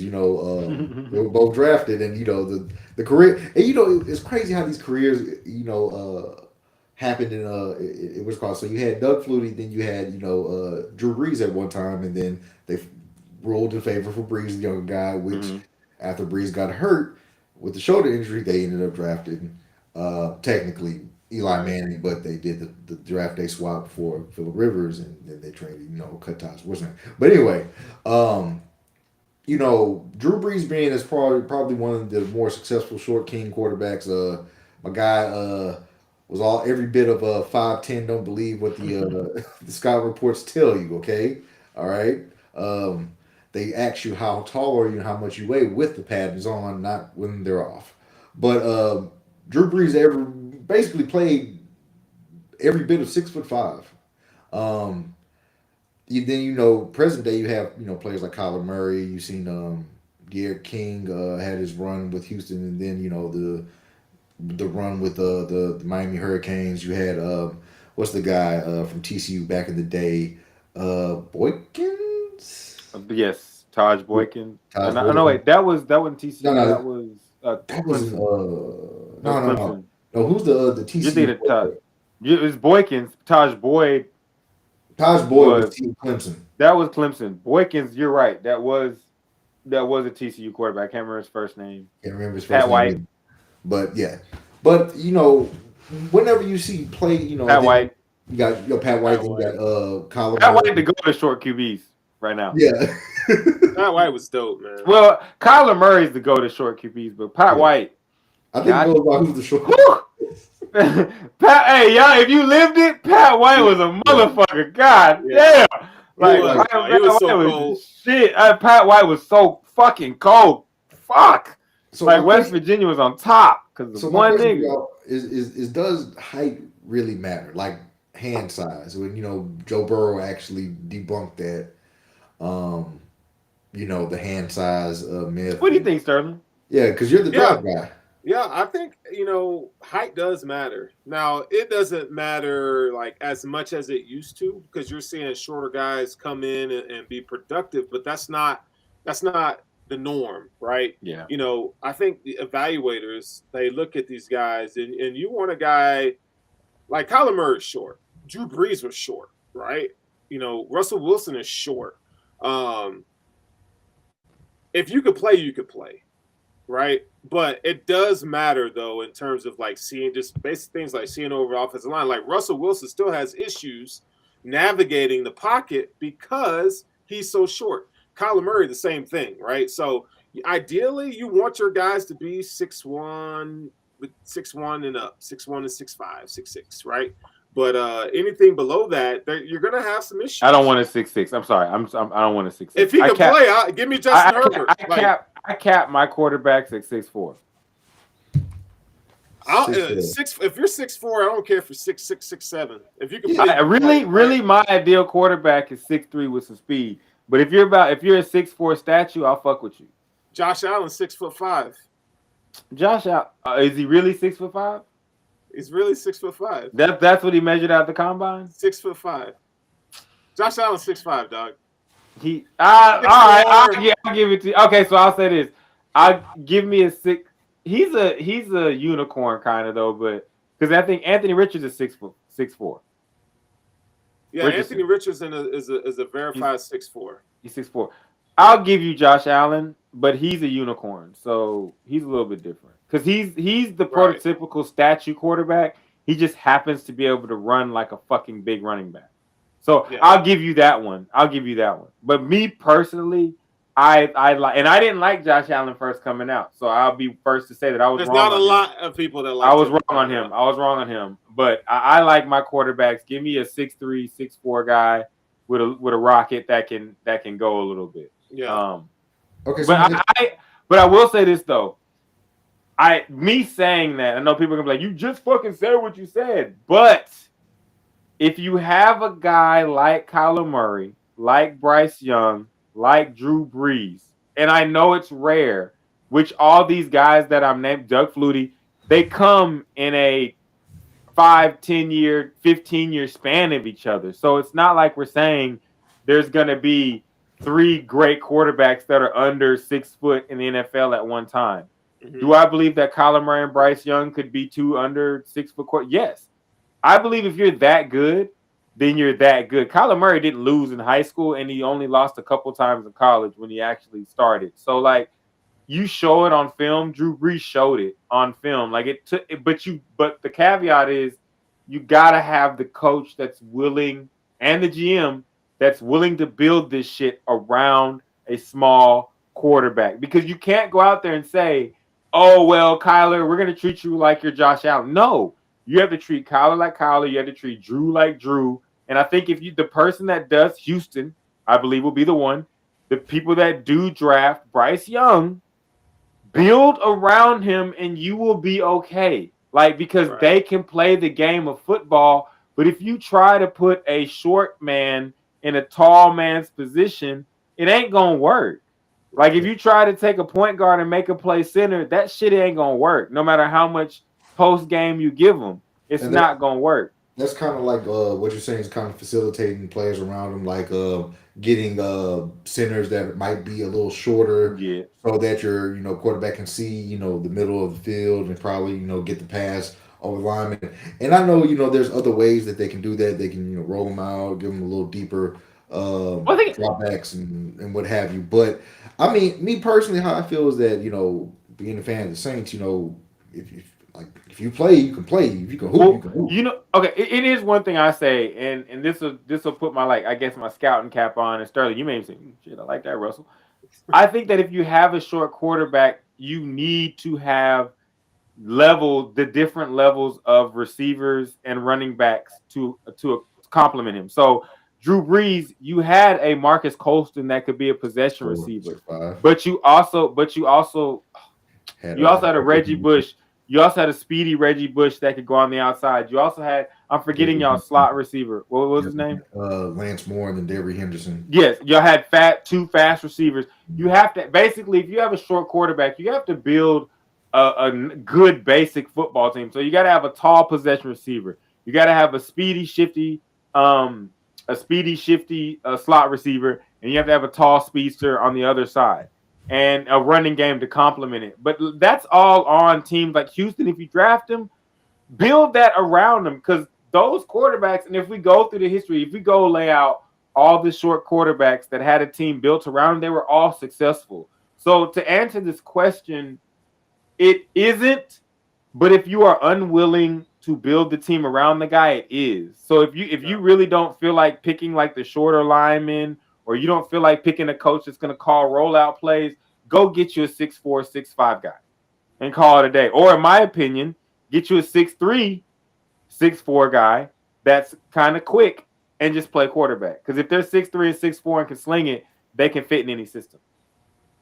Yeah, no, I like it. It's true, man. You need guys that could complement the skill set of that quarterback, right? Having a guy like a Reggie Bush or a quick twitch guy out of the backfield is huge because your check down options. Mm-hmm. Having solid offensive line play is really good, but you want guys that can move with that quarterback that are agile and have good foot quicks so they can, when he wants to scramble out and make plays, which the Cardinals don't have really good offensive linemen. You want guys that can be able to do that, He right? tore his ACL. Yeah, running Yeah. away from people. So yeah. But you got to have the infrastructure in place, like a good offensive coordinator, right? That can really take that game to the next level. So yeah, I mean, there's a lot about short quarterbacks. I think they can be successful. It just depends on who drafts them, what they have at their disposal, what's the game plan. Like sometimes I feel like teams draft guys that don't really have any idea how to use them, right? But you got to have a plan in place if you're going to do that. It's just not the norm for short quarterbacks to be successful. So in short, it's a lot more roster maintenance Mhm. for short quarterbacks than it is for guys that But are. isn't that your job? I'm sorry, y'all get me into how y'all know I be shitting on GMs. But isn't that your job, nigga? I mean, yes, but the thing, and also is like, if you have a roster kind of made like for a taller guy, and you got to kind of, make do with what you got. But that roster flipping and shit like that, that it's never done in one season unless you're just very fortunate, or unless you're on Madden. Right. Mike Vick Mike Vick, no, but Mike Vick's a very good case because Yeah. he was a phenomenal athlete. He was shorter, but he had a rocket arm. Again, I think what it boils down to is can you throw that bitch?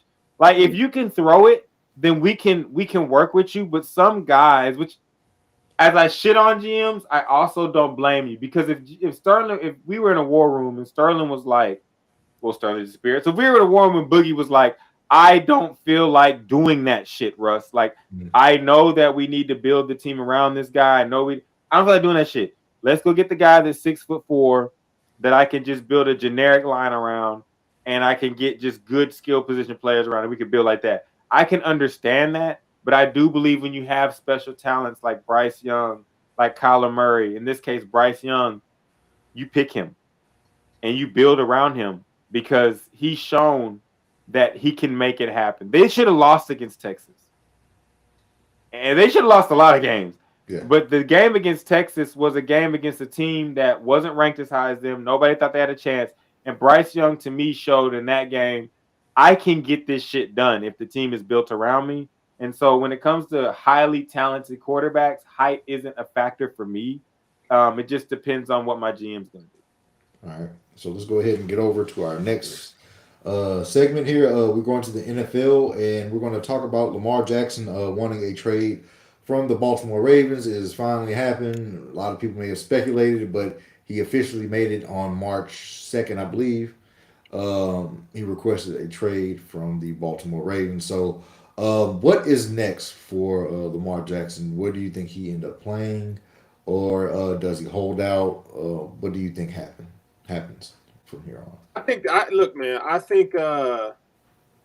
both sides have really screwed themselves, and I put blame on Lamar Jackson's side for not having an agent. Like you're really doing it differently. I think in the NFL, when you try to do things differently, it's met with resistance. So I think that's on him for not having, and then you look at the Ravens, I feel like they really messed this up, not locking him up 2 years ago when they could have done this.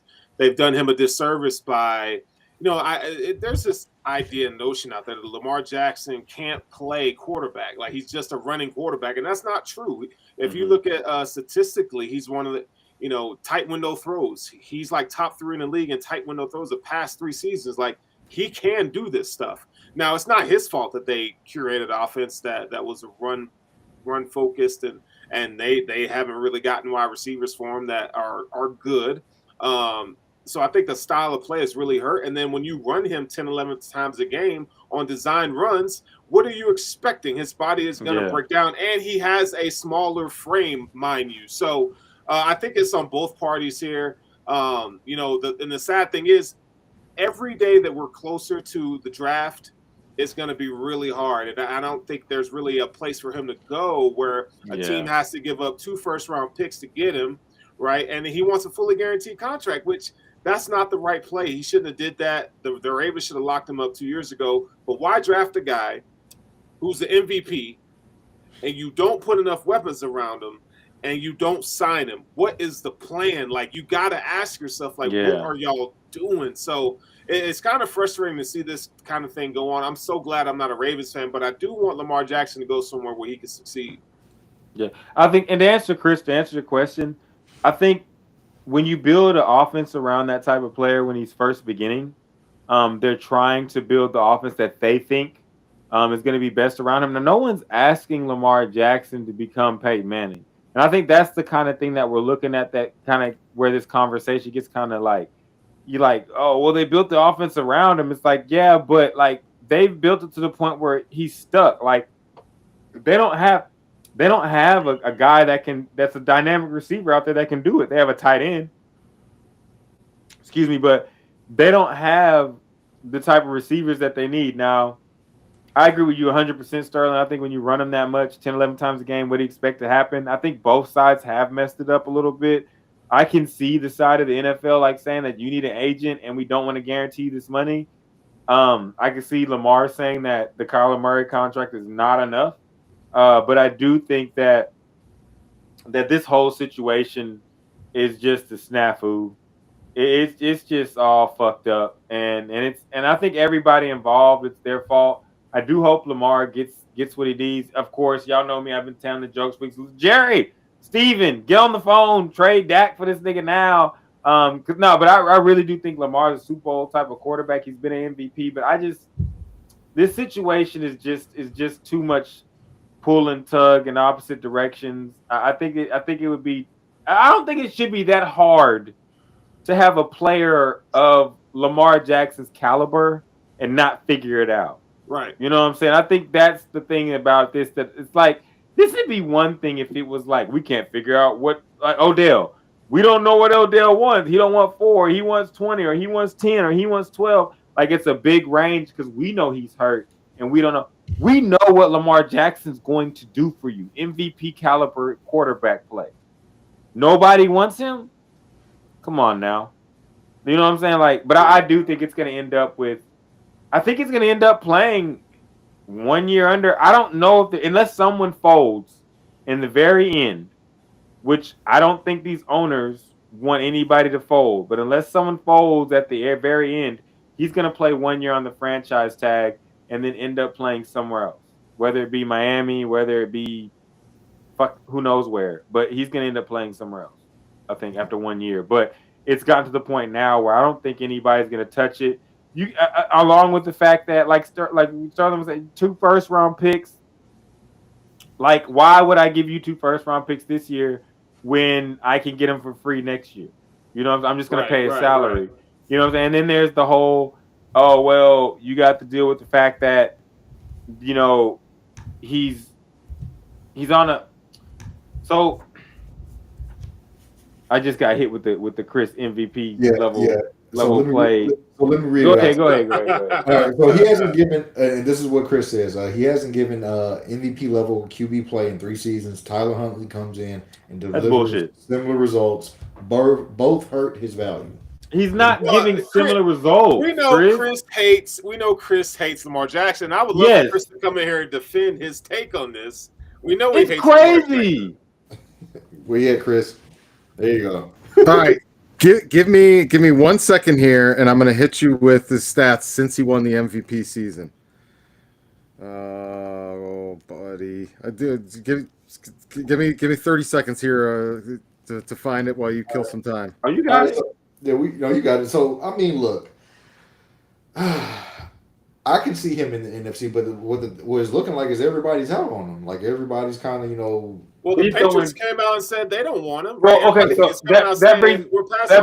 that brings you back to what I was going to say before Chris put that statement out here that made me want to puke in my mouth. And then no, you're not going to be happy when I hit you with these stats. No, you can, because I'm going to hit you with something else, because like they haven't given him the talent, the wide receiver talent around him. But go ahead. I'll let you. All right, I've got him when you're ready. Go ahead. I'm ready right now. Lamar Jackson, since winning MVP in 2020, since winning the MVP, so the 2020 through 2022 seasons, 3 seasons, 71 total touchdowns, 34 turnovers, 10,417 total yards, 3,500 yards a season, 11 missed games in 3 seasons. Now, Derek Carr, over those same 3 seasons, who everybody's blah on, 74 total touchdowns, 38 turnovers, 12,779 total yards, or 4,200 per season, 2 missed games. And everybody's over here like David Carr's washed and done. Lamar's been inferior to him all 3 seasons, and everyone still keeps referring to him as this MVP season. And by the way, on this MVP season, here's the Lamar comparison to Josh Allen comparison, and he wants to be paid like Josh Allen. Lamar, 70 games, 12,000 yards, 125 total touchdowns, 1 season over 3,000 yards passing, his MVP season, which was 4,333 yards and 43 touchdowns. Allen, in 77 games, has 176 total touchdowns, 18,300 yards, 4 seasons over 3,000 yards, 3 seasons over 4,000 yards, and his best season that he didn't win an MVP in was 5,133 yards and 46 touchdowns. Allen has put up 3, arguably 4 seasons that surpass Lamar's MVP season, but because Lamar got labeled and won an MVP award, everyone continues to hold this up and MVP caliber quarterback. Because Lamar is one of 6 quarterbacks in NFL history with 10,000 yards passing and 4,000 yards rushing. He has 12 games at least 100 yards rushing. No, it's not regressing. He's not regressing. Let me give you let me give you some names. 4 years do you know who Jalen Scott is? Because I know who Stephon Diggs is. Do you know who Jordan Lasley is? Because I know who Stephon Diggs is. Do you know who Marquise Brown is? Oh, yeah, he fell off. No, they traded him because I know who Stephon Diggs is. I know who Gabriel is. You know what I'm saying? I know who Mr. Knox is.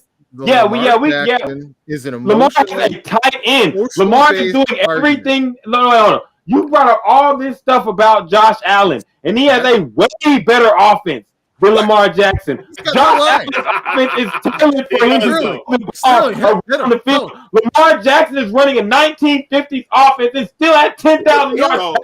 What are you talking about? Josh Allen has one weapon, no offensive line. He has better weapons, but not by much. Yeah. Josh Allen is a superior quarterback to Lamar Jackson, but Lamar Jackson, he changes. No. Let me finish. He changes the math. Lamar Jackson is still a game changer, and I still think he can. He played in a shitty offense, so I don't think people don't really know and understand that he can actually do those things that Josh Allen can do. Maybe not as good as a touch throw, and maybe there needs to be some refinement on his delivery in terms of passes, but he can do those things. Like, put him in an offense with weapons and a normal offense, and I think you will see a similar output from Lamar Jackson than you do Josh Allen, than you do Patrick Mahomes. I don't think he'd be that far off. Faith in him doing that, they would adjust their offense accordingly. Baltimore had J.K. Dobbins, who was hurt. So when you want to give me a running back, he's out of there. Like, you got Mark Andrews is the only guy on that team that you can look at that's just like on the offensive side of the ball that's like he's of the caliber of the quarterback that he's playing with. No. You're not going to sit there and talk about Lamar. Quick question.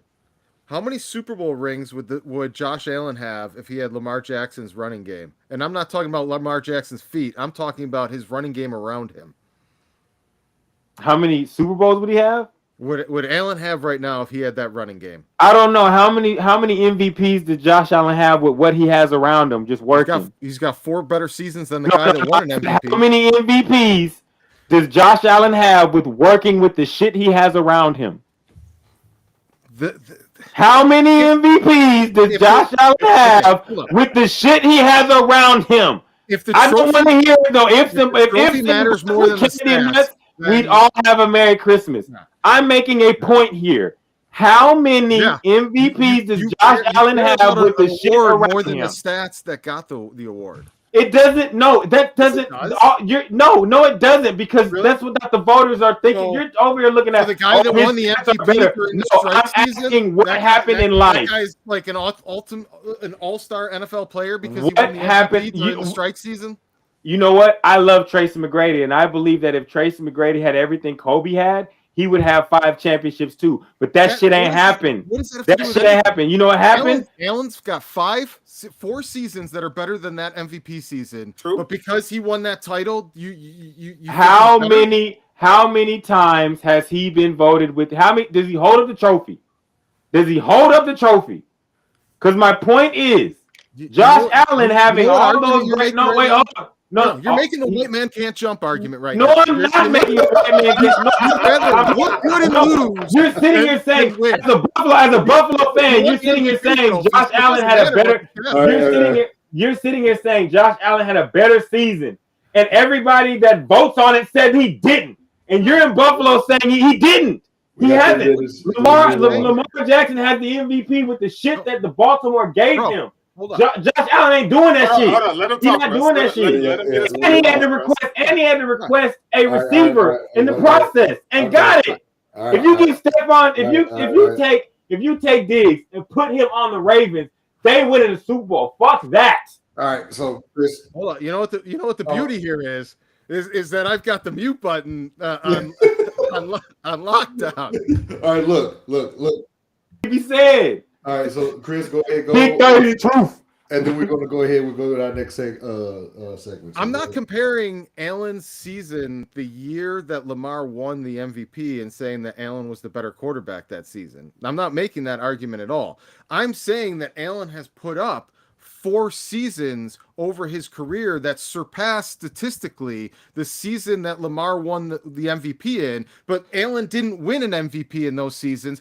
But if he put any of those seasons up in the year that Lamar did, he would have won the MVP over Lamar. And what I'm saying is this.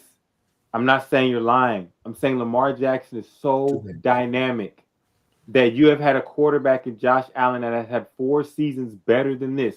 But he was so dynamic to your eyes and what you see on TV, he gets the MVP. And he won it with a team that Lamar is not giving it, and he's not getting it with a team that is building around him the best they can. Lamar won the MVP in a down year for quarterback performance. Would you say that the Bills are doing what? I'm not going to ask you, Sterling. Would you say that the Bills are doing what they can for Josh Allen? No, they need to be doing better. Yeah, 100%. All right. Dude, Diggs is already getting old. He hates his coach, and they've got no offensive let me ask line. it a different way. Do you believe the Bills have done a better job than the Ravens at giving their quarterback weapons? Slightly. Which is yes. I would say the impact of Mark Andrews versus Diggs cancel each other out, because Mark Andrews is one of the top 3 tight ends in football. We'll take Matt's question to end it. I was going to say to end it. Matt just put a question out there, and I think this will end it. Well, and I'll say this. The Ravens did draft 2 guys, Rashad Bateman, and they've actually put more assets on the offense than the Bills have, and that should tell you something. So I think you can't look at that stuff in a vacuum. Better offensive line as well. Yeah, they've given more assets. Hopping in and out ass. All right, so but I was gonna say Matt did pose a good question out there. He did say, and he said, if you had to start a team right now, who are you taking, Lamar or Allen, both in prime? No injuries. Josh Allen, no question. Lamar Jackson, no question. Lamar Jackson. Lamar Jackson, 100 times out of 100. Give me Lamar Jackson. We don't have anybody else on our team. We are just picking the player. Sterling, you're telling me they're not picking Lamar based Jackson. on football player. They're picking based on skin color, and they're picking based on social. Wow! I'm picking Lamar Jackson has the MVP. What are you talking about? Skin color? He has the MVP. Now he cares more about the trophy than he does the stats. Because stats don't win you the fucking games, bro. Yeah, there's MVP. Stats don't win you the fuck. So y'all sitting here man, the Bills have a better team than the Ravens. Get out of here, bro. Stop. I would rather my quarterback puts up statistical seasons better than that MVP season that Lamar had than win a MVP trophy on a down year that meant nothing. Like, what does that trophy mean right now? Is that helping Baltimore do anything? Does it mean anything other than this false sense of value that they have for a guy that's 3 years removed from that, and each season has declined statistically, and he's played less and less games in those seasons? Those things matter more than that MVP trophy does. You are right now. completely ignoring the reasons around why all of this shit happened. Hold on, wait, Sterling. Like, I love when people dump out stats and completely ignore every reason why it's happened. We just talked about the fact that their coach is building an offense, making him run 11 to 12 times per game, which is causing him to get about hurt. that trophy than you do about the results of the because season. He won that bitch, Chris. He won it. What the fuck? He won that. Oh, your guy has nata. Your guy is looking at Pat Mahomes, still wondering how the fuck you get it done, and the guy I'm talking about is holding some hardware. Fuck with it. Mentality. No, it's not. It's a Lamar Jackson won the fucking trophy mentality, and I watched it. And that's the mentality. Like that's the mentality. Trophy. I only care about the Lombardi trophy. And if Josh Allen would have won that bitch, you'd give a whole lot about it. All right, so let's go ahead. And I believe Lamar Jackson would give my team a better chance to win it than Josh Allen. This didn't have to be a Josh Allen Lamar Jackson debate. I just really believe that, and I'm going to say that. That works out great because that leaves me with Allen second, and I'd love to put my team up against yours in that situation. I would love it too, because my team would win. They've already done that. They've already regular season this past year, the playoffs the year before that. They've already done it. Yeah, Jackson doesn't show up in the playoffs, but hey, go with it. All right. So okay. All right. That was a good segment. All right. So Jackson doesn't show up in the playoffs. You won by 3 points. Okay. All right. We got 13 minutes, so we're gonna have to go ahead. We got to skip some stuff, so we're gonna move. Start bench. Game-ending pick six that was 105 yards. We can stay here, Boogie. Your guy was crying on the sidelines while Diggs was asking him, "What's up? What's up?" And your dude was like, "I don't know." Your guy let Joe Burrow rip his mother. He blew the game head to head. When was Lamar Jackson letting his heart get ripped out at home? You was at home in the snow in Buffalo at Orchard Park, and Joe Burrow bent you over. Lamar Jackson ain't letting that happen. Stop playing with me, dog. Because y'all want to dig deep. I'm going to put salt in it. Because Lamar, if you were to take Lamar Jackson, put his ass in Baltimore, home game against his rival, he is not going to fold like Josh did. What? With Stephon Diggs on his team. You stand on that. With Stephon Diggs? No. With Stephon Diggs? No, it's not happening. No. You can have your tight end. You can have your tight end. Well, my guy's been asking you for a receiver for fucking 5 years? Let me get something out. If you would like to do a side-by-side comparison of all 22 film from Josh Allen and Lamar Jackson, I will show you who's better. And okay, I will show you and why, not just he's better. I'll show you why he's better. Now, I was with you on the Lamar Jackson. I feel like he's one of the better quarterbacks in the league. He could do all. I didn't want to get to a Josh Allen, Lamar Jackson. But you to sit there and make it. Yeah, we are. Chris made it that. I'm sitting here standing on the fact that I believe that Lamar Jackson is that caliber of player. Now, if you ask me, Russell, who do you want? I'm taking Lamar Jackson all the time because that's the type of quarterback that I like, and I believe he can get it all done. Is Josh Allen a bum? No. Is Josh Allen cold?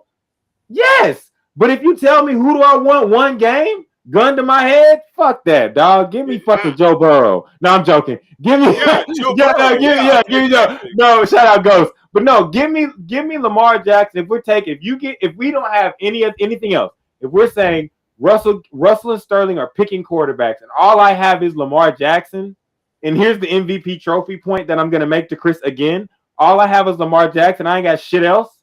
I'm going to pick him over Josh Allen because I believe if you put Josh Allen in Baltimore, he is going to fail miserably. That's a take that I can't get behind. I think you're not giving enough credit to what Josh Allen does, man. I think I'm giving a lot of credit to the fact that one guy has had a team that is fucked up, but has tried to do stuff for him, and Josh Allen, and one guy that has had a team do exactly the fucking opposite of what he needs. And he still won an MVP. But it's not that black and white. And he won an MVP, but there is something to be said about having better statistical seasons year after year. But no, I gave him the MVP. He got no. it. I'm saying no. But when I'm saying he won the MVP, it's not just the trophy. It's the fact of the circumstances around the fact that you have a team that's doing the exact opposite of what you want them to do, and you still won that bitch. Like you still won it. Like they're over here saying we got to run this run-based offense, and you're like, bro, I can do other things, but whatever you want to do, Jim, I'm gonna make it happen. And you make it happen to the point of MVP. When I believe that 90% of the quarterbacks in this league, if you put them in that situation, they're gonna fuck up and fail because it's not built for them. Yeah, Josh Allen is not a Lamar Jackson style. I'm gonna run it 10 times a game on design. You'll survive, Chris. That's not his game. Josh Allen is the most complete quarterback in the league right now. They're two different guys. They're two different guys. So yeah, put them in that kind of offense would be detrimental to either one. If you put Lamar Jackson in a Josh Allen offense, it'd be different results. I do think that Josh Allen can do some of those things. I don't think he can do them like passing the ball as well as a Josh Allen. But yeah, to your point, I feel like the Ravens, they don't have the weapons that Josh Allen has. He has a number one. Mark Andrews plays for tight end for the Ravens. They cancel each other out. But everything else, the Ravens have actually put more assets into their offense. But the problem is the Bills have had a better orchestrator of their offenses, Brian Daboll, and their offensive coordinator, who I'm not too high on right now. But the Ravens, to me, and this is not saying that you said this, but this is my problem with the Ravens. They have put a lot of assets into the offense, but nothing according to what their quarterback truly needs. So that's like me telling you, hey, I got you a bunch of gifts, Sterling, but it's nothing that you want. Like, hey, Sterling, what kind of car do you want? I want a Corvette. All right, here's a Mustang. Hey, Sterling, what kind of house do you want? I want a 2-story. Here's a 1-story. You know what I'm saying? You're still going to be like, well, shit, I mean, y'all are giving me stuff that works, but I can be good with this. But, like, I told you what I need to be great. And I believe that the Bills are fucking up after spending a year with y'all and hearing how the Bills are fucking up left to right. I understand that, how both teams can make mistakes, but I literally look at the Ravens as a team that drafted a guy that they thought was one way and they tried to make everybody believe was one way. But I've been watching since he's been a sophomore in high school, and it's showing that he's not just one way, and he needs a guy that's a number one on the outside. On the outside, he doesn't need every super tight end. Well, every quarterback needs, and I believe that Josh Allen needs him and Mark Andrews. Like I believe that too, but I think that when you look at when a team is not doing what you need them to do, and you win an MVP, that means something to me because you're not doing it in the conventional way. Like you're not just coming up like everything's set up the way it needs to be. We're all good, okay. and I did what I'm supposed to do. That's what I mean by it. Because he did it that way, it's come with the price. That's why his availability hasn't been there because they chose to use him that way. They drafted a quarterback, and I felt like they didn't believe in his skill set. He was drafted at the last pick of the first round. You're right. They didn't. They didn't believe in his skill set, and so Greg Roman historically has been an offensive coordinator who has loved to get guys who run the ball. And that's what they hung their hat on because for a long time, the Baltimore Ravens really didn't have any options at quarterback. They did Lamar Jackson a disservice because we saw in Louisville, not only was he a great running quarterback, but he went toe-to-toe with Deshaun Watson. I don't know if y'all remember that, Clemson. I mean, he was throwing the ball all over the field. Lamar Jackson has been able to do that his entire career. And my thing is, I know he can do it. They need to let him do it and stop building this machine around him where he has to run the ball because they're running him to the ground and wasting his career. That's why he says, I need a fully guaranteed contract because he knows he's being mismanaged and misused. That's why. That's the point. But he's not better than Josh Allen, but they play two different styles of quarterbacking, but Lamar Jackson can be the dual threat quarterback that Josh Allen is if he's given the opportunity. Because Lamar Jackson has been in a run-centric offense, he hasn't really had a lot of the teaching and the perfection of his craft of throwing the football because they've relied on him to run the ball too much to Lamar's detriment. He doesn't go through his reads and progressions like he needs to. He relies too much on his athleticism, which is probably the best running quarterback or athlete to ever play the game. So it's on Lamar Jackson as well. I don't know if he's been in training rooms or saying, hey. Chris, I want to answer Chris's question. Go ahead. If Lamar Jackson said he didn't want to run the option as much as he wanted to, as they needed to, he would not be able to win games. And as a player, you're not going to do that. And if he was, and what do you think is happening now, Chris? He's telling them this because he's not going to play anymore because he's like, I keep getting. He's been telling them that. And they're not going to stop because the only way they can win games is to do it that way. That's a horrible argument to make. Is well, if he told him to stop running the option, then are we going to? What are you going to do? Hold up. There's a great discussion here. Don't shout it down. The points that Sterling's making are super spot on and accurate and very much has me empathetic to Lamar's situation and his case because he's right. And from that perspective, the guaranteed contract actually makes sense for the first time from that aspect, if he's going to continue to be used that way. But what my point is if the Ravens built this offense around this quarterback, what they thought he was, and found out he's a better throwing quarterback, and Lamar told them at any point during these 5 years, hey, I don't want to run the option like this. You guys are wearing me down. You're getting me beat up. You're doing all this. Do you think they would have changed what they were doing? Nope. No, because they don't want to pay him $200 million. I'll go further than that. If they really felt that way, they would have got rid of Greg Roman 2 years ago.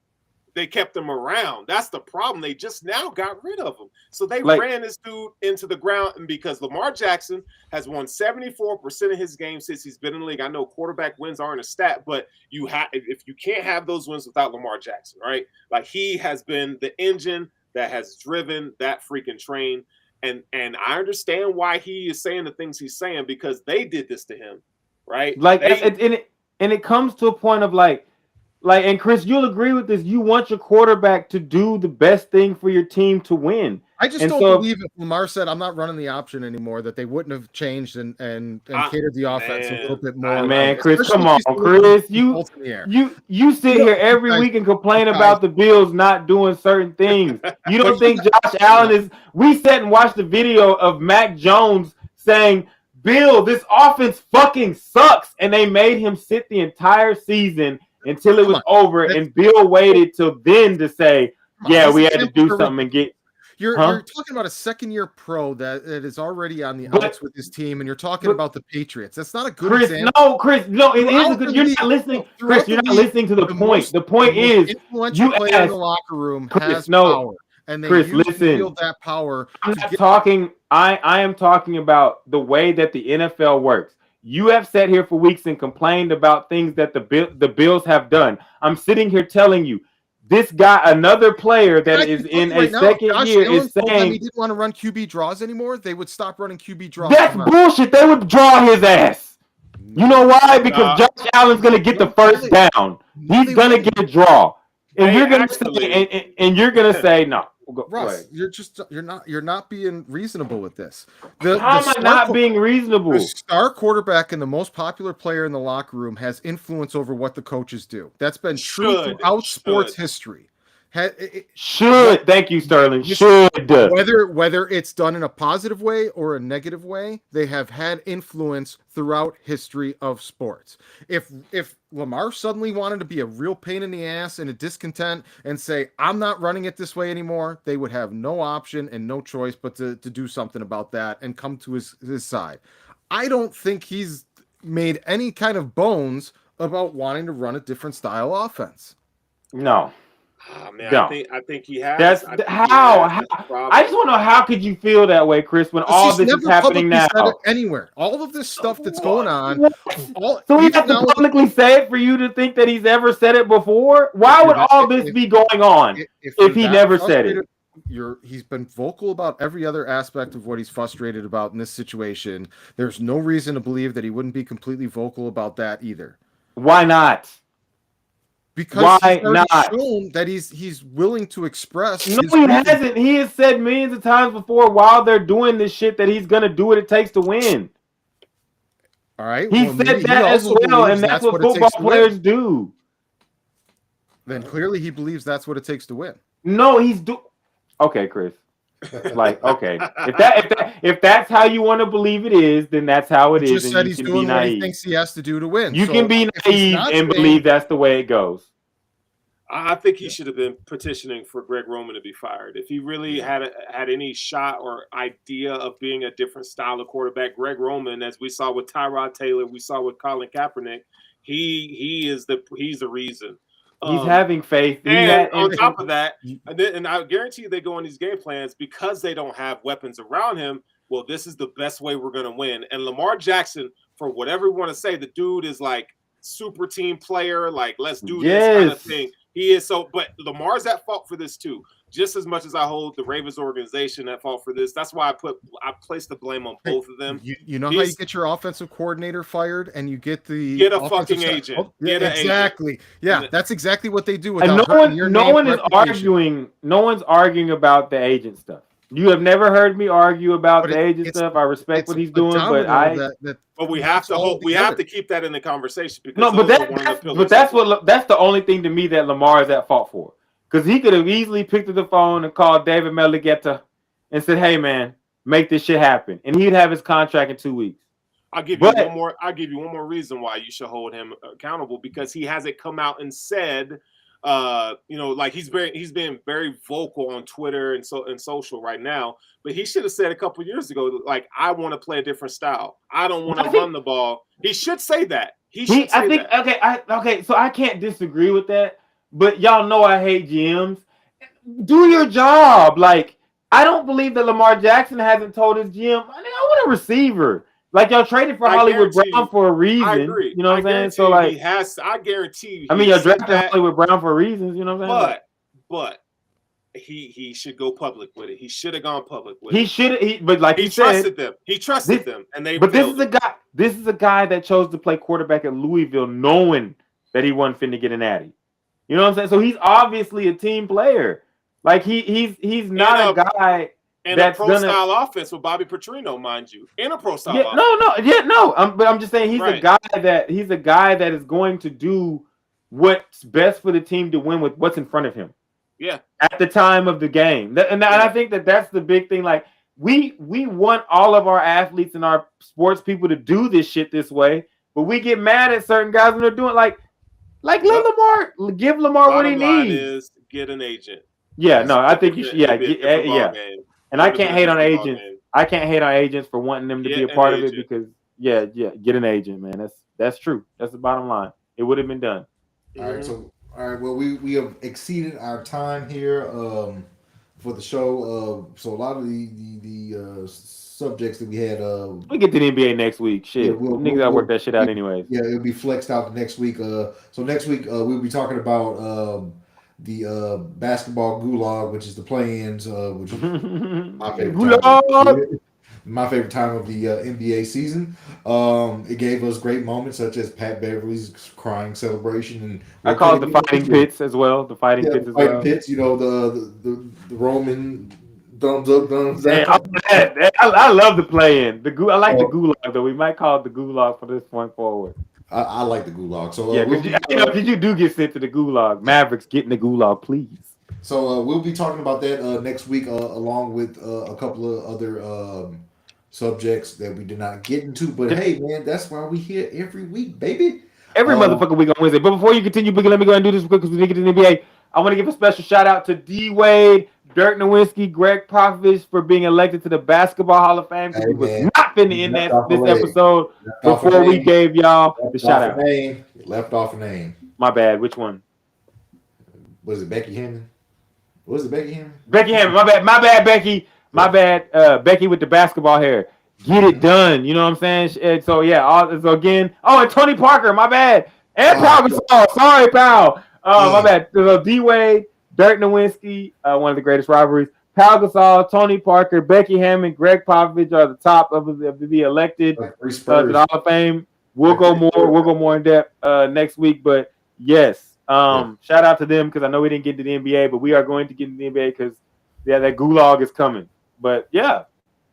Okay, Chris saying, Sterling, could you blitz through the power rankings? You still want the power rankings? Piss the people off. I gotta go. I gotta go. No power rankings. So we're gonna close it up. I'm done, bro. Social media.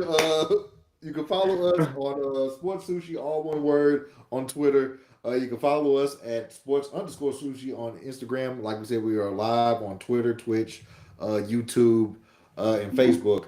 We will be uploading all podcast directions, Odyssey, Rumble. Chris, I won't let you down, Chris. Hold on, let me pick up my Discord real quick. I got you. We're gonna do this. We're gonna do the motherfucking Sterling Power Rankings Big 30 style. Number 10, the Heat. Number 9, the Timberwolves. Number 8, the Grizzlies. Number 7, the Warriors. Number 6, the Sixers. Number 5, the Kings. Number 4, the Cavs, the Bucks, the Nuggets, and number 1, the Celtics. Keep kicking that ass in Boston, being down, bitch ass. All right. Bitch. All right, so if you want to go ahead, you want to follow us individually, you can find me at DJ Slow Boogie with IND, not a Y, on all forms of social media. Russ, Sterling, where can they find y'all? Yeah, you can find my work at BuffaloRumblings.com, man. You can find me on oh man, on TikTok, Stilo.Huncho, Twitter, Big Huncho. And I'm out. I'm out of here, man. You know what it is? It's me, Russ J, sportsplug.russ. And as you know, from now on, you motherfuckers refer to me as Big 30. You can find me on you can find Big 30, bitch, because I'm pulling them on some deep. Hey, and I'm part of the Gas Warriors. You can find me on Twitter on RL Climb SP, and you can also find me on IG as Big 30 the Truth. All right, man. Get you a sports plug shirt, bitch. This shit is comfortable.